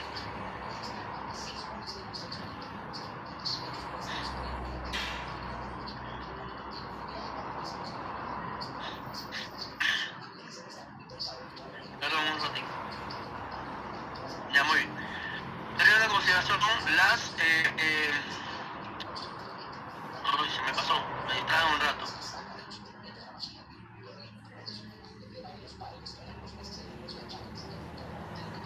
Ya, estábamos hablando de las barandas, ¿no? Las barandas entonces tienen que tener, las medidas de protección justamente en base a lo que son la restricción al acceso a los bordes, ¿no? De la caída como tal. Considerando de que dentro de la jerarquía de controles de los riesgos estamos hablando ya de un control de ingeniería, ¿no? Porque este control de ingeniería va a evitar justamente la caída, considerando de que esta baranda se torna como una de las que tiene o que previenen la caída, no las de que tiene la caída en los sistemas de protección contra caída, ¿verdad? Otro de los sistemas de protección contra caída, otra de las cosas que está dentro del sistema de protección contra caída que previene la caída está el control de acceso. Evitar de que las personas que no están autorizadas suban a nivel de altura, que no están dentro de lo que son los sistemas de análisis de riesgo o el permiso de trabajo como tal, colocando un personal de vigilancia que va a ser el personal de seguridad dentro de lo que es el trabajo. Haciendo el manejo de los desniveles y los orificios de igual manera, dentro de lo que es justamente el trabajo en altura, considerando de que si nosotros vamos a tener superficie con orificios, tendríamos que colocar barandas provisionales o tapar con rejilla o cualquier otro material como plataformas el tema de los huecos o orificios sobre la altura y hemos considerado como peligrosa o riesgosa, ¿no? Viendo esta situación, vemos de que podemos nosotros realizar también lo que es la colocación de las redes de seguridad. Estas redes de seguridad, que si recuerdan, yo les mencionaba que son diferentes tipos, ¿no? Los de tipo o sistemas S, B, T y U. Y esto bajo el estándar de la norma europea en 1263.1, teniendo en consideración justamente de que las de tipo S son aquellas que nos van a dar seguridad perimetral a las dimensiones que son mayores a los 35 metros cuadrados, porque nos van a permitir justamente hacer la colocación de estas en los puentes, viaductos, entre otros. Los sistemas B de seguridad justamente son aquellas que van a trabajar para lo que son los pescantes tipo orca. Y tenemos los sistemas de seguridad sujetas a los soportes de tipo T, ¿no? Entonces tipo bandeja. Y los de tipo U, que son las que hemos visto con anterioridad en la imagen, están sujetas a una estructura y el soporte de la utilización de la misma están inclinadas para lo que es el tipo baranda. Y aquí lo vamos a ver, ¿no? Las de tipo T son aquellas que son adecuadas a lo que son justamente las superficies laterales para evitar la caída de materiales o incluso de personas, que van a estar sujetas obviamente a lo que es cabalmente las estructuras dentro de lo que es el edificio o la edificación. Estas son las de tipo, ¿no? Que van a tener que estar colgadas o izadas de una parte superior de la misma. Las de tipo S, ¿no?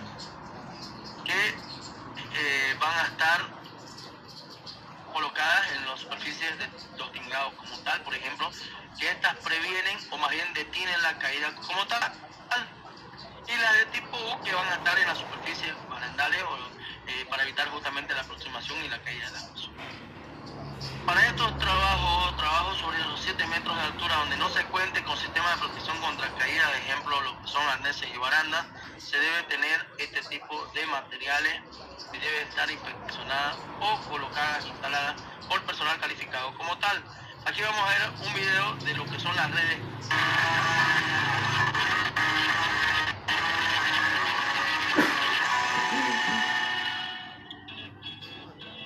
Los trabajos en altura requieren de la instalación de medidas de seguridad, como las redes de seguridad horizontales o de tipo S, que limiten la caída de personas al vacío.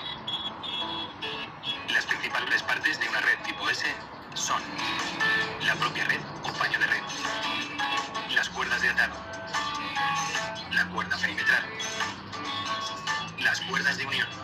En caso de que haya que unir redes o paños de redes, se podrá hacer de dos formas diferentes. Cosido mediante cuerdas de unión, de tal manera que no existan distancias sin metal superiores a 100 milímetros.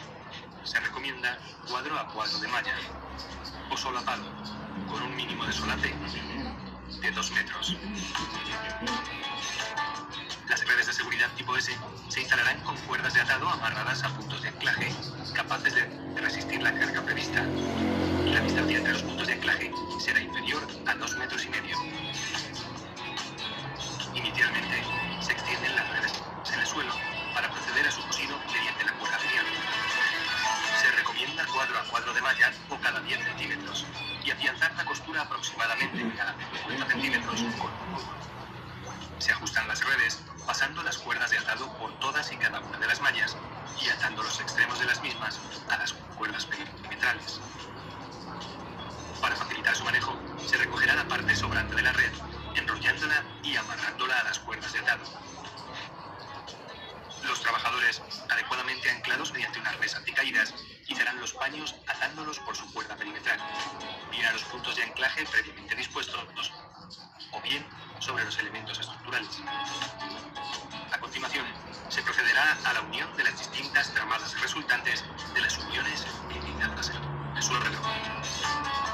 Esta unión se realizará mediante el cosido de malla a malla. Se recomienda con nudo cada cuadro, para evitar huecos superiores a 10 centímetros. Repitiendo los pasos anteriores, se completará toda la superficie a proteger. Para el desmontaje, se procederá a desunir los paños cortando las cuerdas de unión. Seguidamente, se realizará el corte de las cuerdas de atado en orden inverso al del proceso de montaje. Los paños liberados se retirarán con la ayuda de los mismos cabos de cuerda utilizados en el izado durante el montaje. En ningún caso se lanzarán los paños al suelo de forma descontrolada. Una vez retirados los paños, se revisará su estado. Si es posible su reutilización, se limpiarán de restos de materiales y se aplicarán para su almacenaje posterior.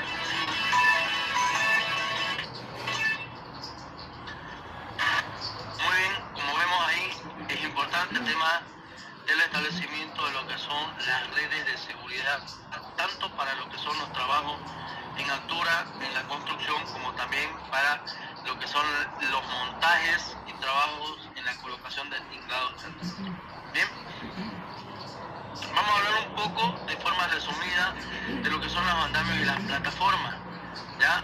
Y vamos a ver este pequeño video que nos va a resumir justamente parte de lo que es la NTS 05-2017, donde nos indica claramente cuál es el procedimiento del montaje de los andamios siguiendo un protocolo, un procedimiento de forma segura.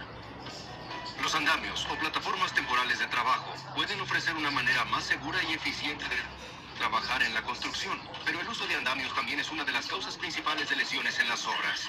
El andamiaje inseguro causa un aproximado de 3.000 lesiones y 79 muertes relacionadas al trabajo cada año, y exponer a los trabajadores a riesgos en andamios es una de las violaciones más comunes a la administración de la seguridad y salud ocupacionales. Es importante reconocer los riesgos de andamiaje y asegurarse de que cada andamio se instale y se use apropiadamente. Aunque hay muchos tipos de andamiaje, hay varios riesgos comunes asociados a todos los tipos de andamios. 1. Caídas causadas por la falta de protección contra caídas. 2. Acceso inseguro por las escaleras o rampas. 3. Lesiones por herramientas, materiales de trabajo o escombros que caen. 4. Electrocución causada por la proximidad a cables de alta tensión sobrecargados. 5. Desplome causado por inestabilidad o sobrecarga. Hay requisitos específicos para los instaladores y usuarios de andamios. Los instaladores deben usar una combinación de métodos de protección contra caídas, los cuales incluyen arneses corporales, cuerdas de seguridad y cuerdas salvavidas verticales y horizontales. Los usuarios deben estar protegidos contra caídas mediante el uso de barandillas de seguridad, plataformas completas y acceso seguro, y saber cuándo necesitarán otras formas de protección contra caídas. Los andamios de 3 metros de altura o más y con más de 35 centímetros de separación de la construcción deben tener un sistema completo de barandillas de seguridad con tablas de capellada que cubran todos los lados y bordes. La barandilla superior debe tener 1 metro de altura. La barandilla intermedia debe tener 50 centímetros de altura y el rodapié debe tener al menos 8 centímetros de altura, o debe ser tan alto como el material en el andamio para evitar que caigan objetos. Si no se pueden usar barandillas de seguridad, Los trabajadores deben usar un sistema personal contra caídas cuando la altura del andamio sea superior a 3 metros. Las caídas desde los andamios generalmente ocurren cuando el personal está subiendo o bajando del andamio. En muchos casos, las lesiones ocurren cuando se sube por las riostras o por el marco del andamio, que no está diseñado para ser escalado. Se requiere un acceso seguro al área de trabajo del andamio cuando el cambio de altura es mayor a 60 centímetros. El equipo que puede usarse para el acceso seguro podría incluir escaleras aseguradas, escaleras con abrazaderas y escaleras integradas. Se puede acceder directamente al andamiaje desde otro andamio o estructura, siempre y cuando la superficie no esté a una distancia mayor a 35 centímetros horizontalmente y 60 centímetros verticalmente. Las riostras transversales no pueden usarse para subir y bajar del andamio. Es común ser golpeado por objetos que caigan, pero la probabilidad de que suceda puede reducirse o eliminarse al usar rodapiés, redes o al armar barreras en el área. Es importante señalar que siempre se deben usar cascos cuando se trabaje en un andamio o cerca de uno. Los cables de alta tensión pueden ser extremadamente peligrosos, incluso mortales. El andamiaje debe construirse a al menos 3 metros de distancia de una fuente de energía expuesta, a menos de que haya sido aislada o desenergizada. Todas las herramientas eléctricas y cordones eléctricos deben estar en buenas condiciones y protegidos por un interruptor de circuito por falla a tierra. No trabaje en andamios durante una tormenta eléctrica o si hay fuertes vientos. El desplome de un andamio puede ser causado por varios factores, incluidos mala cimentación o base, mala construcción, sobrecarga y por ser golpeado por alguna maquinaria. Siempre conozca la base sobre la cual se construirá el andamio. Nunca construya un andamio sobre una pila de ladrillos, bloques o cualquier otro objeto inestable. Todos los andamios requieren placas de base de acero, bases ajustables o ruedas. Se pueden usar soleras bajo las placas de base para distribuir la carga cuando los andamios se construyen sobre tierra o asfalto. Si usa soleras, asegúrese de que la placa de base esté clavada a ella para evitar que se mueva. Es importante saber cuál es la capacidad de carga del andamio para evitar que se desplome. Un andamio debe ser capaz de soportar su propio peso y, al menos, 4 veces la carga planeada, incluyendo los trabajadores, las herramientas, el equipo y los materiales. Las riostras son extremadamente importantes. Nunca se debe usar un andamio si todas las riostras y los seguros no están en su lugar. Las plataformas del andamio deben estar completamente entabladas y tener al menos 45 centímetros de ancho. Solo deben usarse tablas especiales para andamios. Las tablas pueden ser de madera, metal o una combinación y deben estar aseguradas para que no se muevan. Los trabajadores involucrados en el uso, instalación o desinstalación de los andamios deben ser entrenados por un capacitador competente que pueda identificar los componentes riesgosos de los andamios y tenga la autoridad para corregirlos o eliminarlos. Esta persona también debería ser responsable de supervisar la instalación, la desinstalación o la modificación de cualquier andamio y debe inspeccionar los andamios y sus componentes en busca de defectos antes de cada turno de trabajo. Seguir estas normas de seguridad le permitirá usar los andamios como un lugar de trabajo eficiente y mantener el bienestar y la seguridad propios y los de su equipo. Muy bien, vamos a ver justamente que la NTS 05-2017 nos habla de lo que es el uso de montaje de los andamios. Lo que acabamos de ver son el montaje de los andamios modulares. Todos estos andamios que ya vienen estructurados justamente, que son muy diferentes a los multidireccionales que utilizamos en la industria petrolera. Los multidireccionales de marca Layer, por ejemplo, son certificados y tienen una infinidad de componentes que van a tener que ser armados por un personal capacitado, un andamista justamente, que va a tener que venir certificado por el fabricante, ¿ya? En cuanto a la configuración de los andamios, además de que este va a tener que tener un esquemático, va a ser una planimetría de acuerdo al lugar donde se va a tener que hacer el montaje del andamio como tal. La NTS 05 también habla de estos andamios de caballete, ¿ya? Y lo estructura, nos da las pautas, nos dice todo. Entonces también son denominados trabajos en altura porque en algunos casos exceden el 1,80 m de trabajo.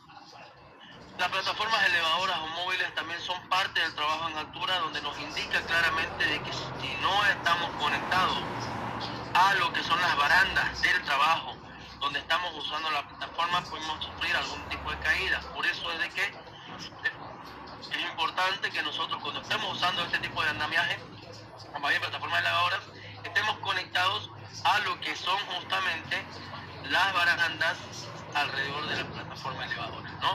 Tomando en consideración justamente que si algo llegara a pasar, si se llegara a trabar o dañar esta estructura, vamos a quedar arriba o vamos a quedar parados en este punto, ¿no? Viendo ya un poco de lo que son los nudos y las cuerdas, antes de, vamos a ir terminando a poco, son las 2:15 de la tarde, ya los nudos y cuerdas, es importante que cuando hacemos la instalación de las líneas de vida portátiles y líneas de vida con material flexible, que en este caso son las cuerdas, ya vamos a tener que hacer uso de los nudos, ¿no? Estos nudos van a ser normalmente la familia de los nudos 8 para lo que es la zona del extremo para el anclaje, como también los 8 en línea para lo que es el pesado justamente de las líneas de vida como tal. Para la unión de cuerda vamos a usar el 8 con el 8 calcado o el 8 de unión, y vamos a tener que utilizar algún tipo de dispositivos, como hemos visto de igual manera, para lo que es el pesado, el direccionamiento, si es que vamos a hacer la colocación de estas líneas en lo que son las líneas de vida horizontales, ¿ya? Y lo más importante, una vez hecho ya el trabajo, es importante y acorde al artículo 2 de la NTS 003-2017, para ir terminando, que respondamos de forma inmediata y oportuna a lo que son justamente las situaciones de emergencia en trabajo en altura, considerando de que para ejecutar cualquier trabajo en altura se tiene que verificar que primero haya el material de rescate y el personal calificado antes de iniciar la actividad, porque para esto nosotros vamos a tener que retirar de la situación de emergencia al trabajador, ya sea mediante andamios, plataformas, zonas de trabajo en altura como tal. Entonces es importante que el personal calificado ya esté en el lugar, pero tenga el equipamiento en base a un protocolo, en base al plan de rescate justamente de trabajo en altura. Como le mencionaba, va a haber situaciones en las que él no va a tener que involucrar directamente, como estas que hemos visto, pero va a haber situaciones en las que él va a tener que hacer un rescate técnico. Es decir, que él va a bajar hasta la persona, va a bajar hasta la víctima, va a tener que extraerlo justamente de la situación de emergencia y descenderlo, como vemos acá en la gráfica. Llega hasta donde está la persona, el trabajador, lo desconecta de su punto de conexión y lo transfiere hasta él para bajarlo hasta el nivel del piso. Ya, esto va a requerir justamente que tengamos personal experto, calificado y con mucha experiencia en este trabajo o en estas técnicas. Por eso, cuando hacemos el procedimiento de rescate, incluimos, al igual que en espacio confinado, la identificación de los puntos de trabajo críticos, las vías de acceso, la altura justamente con la que vamos a tener, ¿ya? Y sobre todo, personal calificado, material de rescate que va a estar certificado, al igual que el rescatista calificado y certificado para esto en base a experiencia, además de que tendrá que ser rescatista y paramédico como tal, equipos de comunicación, y sobre todo tener el apoyo de la brigada de trabajo para esta situación. Y acá, como vemos en la imagen, justamente el trabajo en altura como tal, hay situaciones en las que el trabajador va a quedar colgado y nosotros tenemos que llegar hasta él para poder hacer un rescate técnico justamente, ¿no? Este documento, en cuanto al procedimiento de trabajo en altura para rescate, tiene que cumplir la ejecución de la operación de manera segura y de manera oportuna, considerando las alturas. Aquí es importante determinar si lo voy a bajar o lo voy a subir hasta el nivel de plataforma para recuperarlo al paciente o al trabajador. Y si es que lo voy a subir, voy a tener que considerar sistemas de ascenso con sistemas de polipacto. Si lo voy a bajar, considero bajarlo con un sistema de descenso controlado o considero bajarlo con un sistema de teleférico hasta el nivel de piso con un descenso intermedio. ¿Qué hago? Va a depender del análisis que haga justamente desde el lugar de trabajo.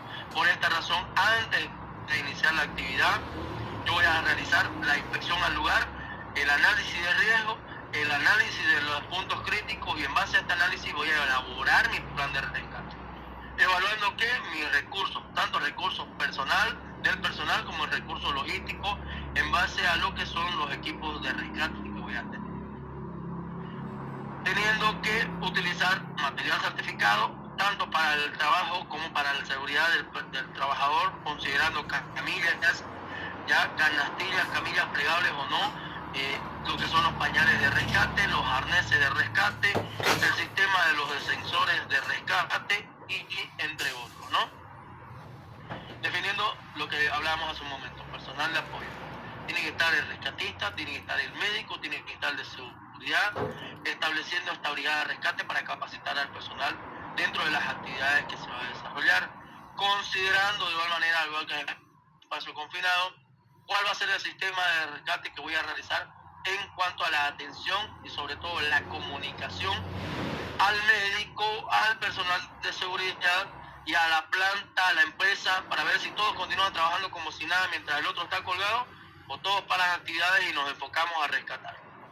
Entonces, vamos a tener que determinar esto en nuestro sistema de rescate, en el plan como tal, ¿no? En el desarrollo del procedimiento vamos a ver cada una de las áreas críticas y la adecuación de nuestros implementos para traslado y evacuación, que tienen que estar en el punto de trabajo, y el trabajador o rescatista en el lugar de trabajo desde el momento en el que inicia justamente el trabajo en altura de nuestro operador. Para esto es importante que tengamos la aprobación y la difusión del procedimiento, considerando justamente que todo el programa de entrenamiento del personal de rescate, y no hablo solo del rescatista, sino del trabajador, de los trabajadores, para el apoyo a la situación de rescate, el traslado o la evacuación del mismo dentro de lo que es el trabajo en altura.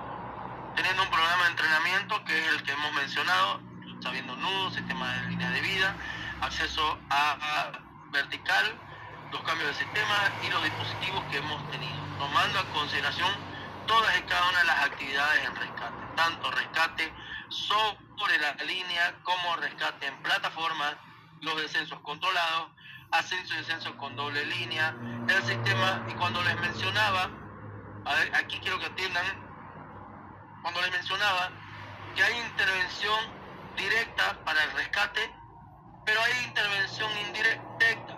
Por eso les decía, si yo tengo un trabajo de 20 metros de altura, por ejemplo, y el trabajador va a entrar o va a subir con sus ganchos haciendo el paso del oro, y yo veo de que puedo más bien subir antes, colocar una polea para reenvío, y desde abajo yo hacerle un tipo top rope y él vaya subiendo y yo controlarlo, y sé que, bueno, lamentablemente la calor, el tiempo, la condición física o el trabajo en sí de él lo va a alcanzar, lo va a terminar, de cierta manera yo puedo hacerle este sistema de reenvío, ¿no?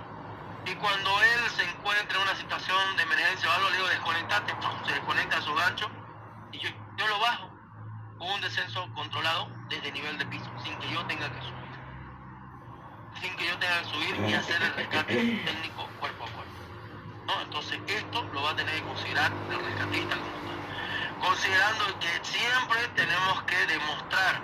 Si yo sé que mi trabajador va a tener que hacer líneas de aproximación, le digo, venga, ¿usted sabe usar los ID? Antes de usar ID, no, nunca. Bien, venga, así se usa. Nos vamos y nos ponemos a una gradería, nos ponemos en un lugar determinado para decirle, mire, para bajar esto se usa así, en sus líneas de vida, en sus líneas de seguridad, se colocan de esta manera los absorbedores de caída y entre todo, ¿no? Lo que vamos a utilizar. ¿Por qué?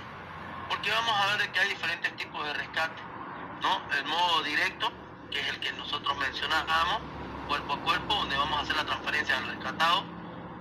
Tenemos los rescates asistidos, que es el que le mencionaba, que sin que yo tenga que intervenir, lo puedo bajar, ¿no? O el autorrescate que nosotros vamos a realizar. Cuando tenemos los dispositivos, tenemos los recursos, el señor puede subir con un roll glide, y este roll glide justamente va a tener que realizar la actividad dentro de lo que es el autorrescate como tal. ¿Qué significa? Este roll glide yo lo coloco con el punto de anclaje arriba, yo me conecto acá abajo y yo me suelto, y él solito me va a bajar.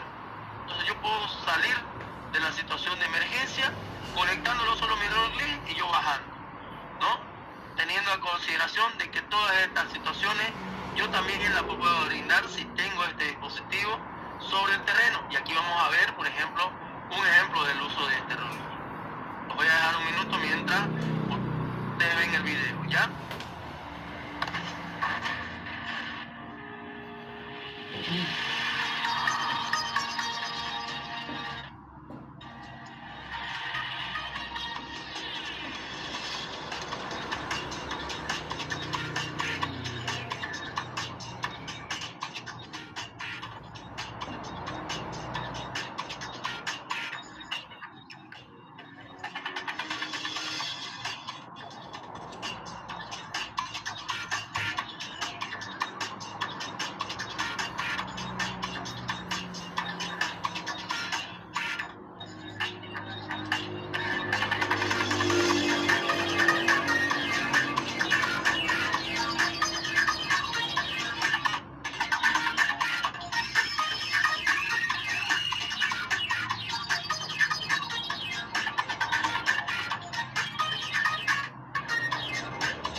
Ahí tenemos el autorrescate.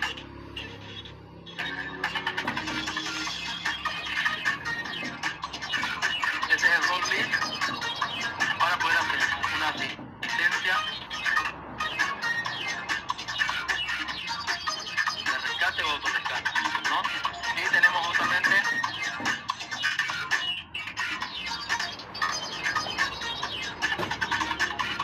el tema del apoyo directo, ¿ya?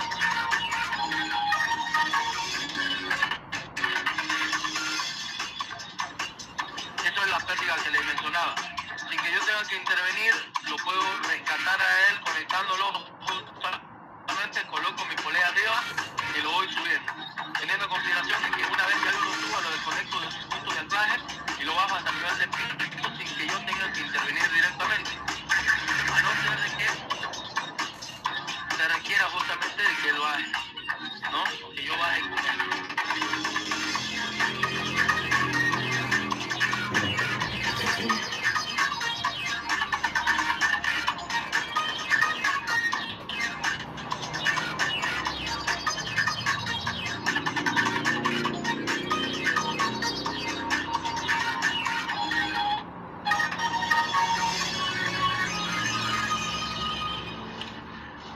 Materiales de Davis Salas, una de las industrias más buenas que hay en el mercado de parte industrial, Davis Salas 3M, que tiene pues diferentes sistemas de rescate, ¿no? Y cuando hablamos ya del rescate técnico como tal, le mencionábamos que antes de ver los videos, tenemos que ver de que este rescate solamente se va a hacer en situaciones críticas, en situaciones difíciles, donde tenemos que hacer nosotros el uso de las técnicas de rescate, porque ya tenemos conocimiento de que la víctima, si se dan cuenta, esto es lo que puede pasar si es que nosotros usamos solamente el conector en la parte frontal, sin tener una línea de vida de anticaídas en la parte posterior. ¿Por qué? Porque la línea de vida de anticaídas tiene que estar arriba igual que nosotros, entonces él va a tenerme acá de frente y yo acá conectado. Entonces voy a estar sujetado en mis dos líneas, y esto no pasaría si fuera de esa manera, ¿ya? Vamos a ver el siguiente videito, por favor. Ya, lo que estamos tratando con los videos, por si acaso, es tratar de ilustrar todo lo que les estoy mencionando, porque una cosa es que yo lo sé y todo lo que yo lo hablo es por lo que lo recuerdo, por lo que lo hemos hecho, por todo lo demás. Pero quizás ustedes que nunca lo han hecho no me van a entender, por eso les estamos poniendo la mayor cantidad de videos para que ustedes entiendan, ¿ya? Y si tienen dudas, no duden en hacerlas, por favor, ¿ya? 2:30, media horita más y todavía nos falta un poquito, ¿ya?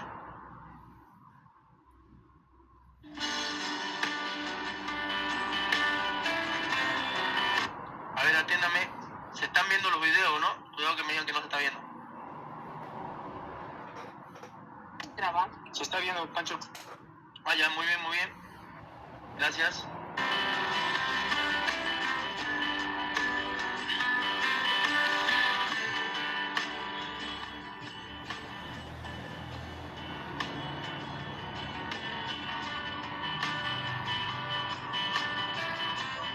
Este ya es el rescate técnico, ¿no?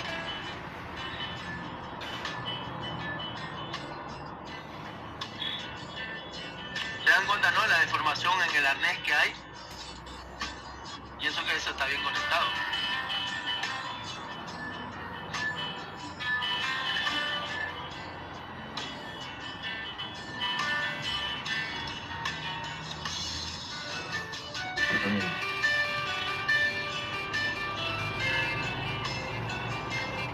Esa es una de las opciones. No es muy factible, pero es una de las opciones. Por la fuerza que hay en la detención durante la caída. Y la manipulación, si se dan cuenta, es riesgosa, ¿no? De ese puñal. Es una de las opciones. Hay otro sistema de rescate que incluye el subirlo y descenderlo de forma controlada hasta la persona, al trabajador.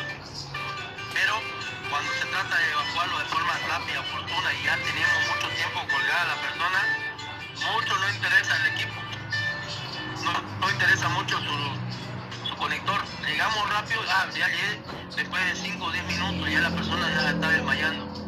No voy a ponerme a hacer mi sistema complicándome, vengo, llego, corto, transfiero y bajo, ¿no? Entonces, eso solamente en situaciones críticas, ¿ya? Y por eso es importante de que entendamos también de que si no tenemos la posibilidad de llegarle a la persona, podemos hacer utilización de lo que son las grúas, que en algún momento sí nos ha servido, porque también tenemos el apoyo de lo que son los canastillos, pero también los canastillos tanto para evacuación como los canastillos. No sé si han visto unos canastillos tipo jaulita que utiliza la grúa justamente para llegar hasta la persona. Lo desconectas, lo traes y te bajas. No sé si han visto eso. Nosotros en San Alberto, por ejemplo, y en San Antonio teníamos eso en Petrobras. Ya, entonces, ya obviamente tenés que tener una grúa de más de 60 metros, ¿no? Unas señores grúas de diámetro, pero son muy buenas. Bueno, entonces, de igual manera, así como tenemos las canastillas para hacer la evacuación, tenemos los pañales de rescate o triángulos de evacuación que se denominan. Si se dan cuenta, aquí ya la persona está en un estado de inconsciencia, ¿no? Lo que hacemos justamente es agarrar, desconectar, transferir y bajarlo lo más rápido, ¿ya? Y si es que ya no hay la posibilidad de tenerlo consciente y ha tenido politraumatismo por la caída como tal, golpeado por todos lados, es importante poderlo estabilizar y poderlo colocar en una camilla, ya en la camilla de la canastilla. ¿Qué es lo que necesitamos dentro de los equipos? Nosotros hablamos de que la normativa ya europea para la regulación de los equipos de rescate, tanto en cuerda como los dispositivos, la 12841 para las cuerdas y la 341 para los dispositivos de salvamento y rescate, habla de 3 tipos de dispositivos reguladores de cuerda, los DRC, y deseamos justamente que de acuerdo a la 12841 nos indica que los dispositivos tienen que ser de tipo C, ¿ya? Los de tipo A son dispositivos anticaídas deslizantes sobre la línea flexible. Deslizantes solamente, ¿cuáles son? Los deslizantes para cable y los deslizantes para cuerda. Los de tipo B son bloqueadores que son ventrales o bloqueadores de puño, como los ascenders que normalmente utilizamos, ¿ya? Que solo se bloquean en una dirección. Sube, se bloquea, sube, se bloquea.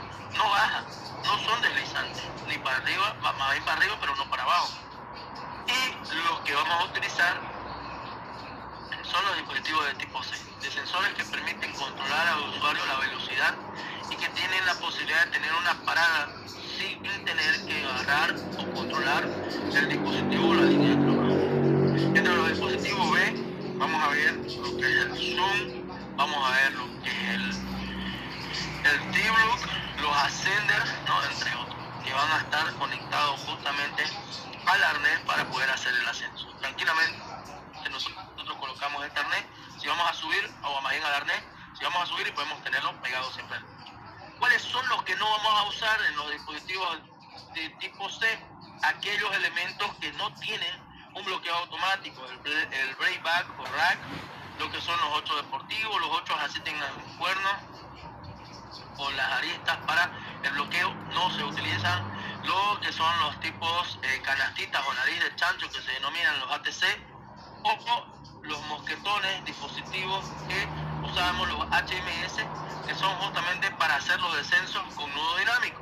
No son utilizables para este tipo de trabajo. ¿Cuáles íbamos a usar? El stop, el del Delta Plus, ya no me acuerdo cuál es el nombre, CMS, algo así, y lo que es los ID o los ID, ¿no?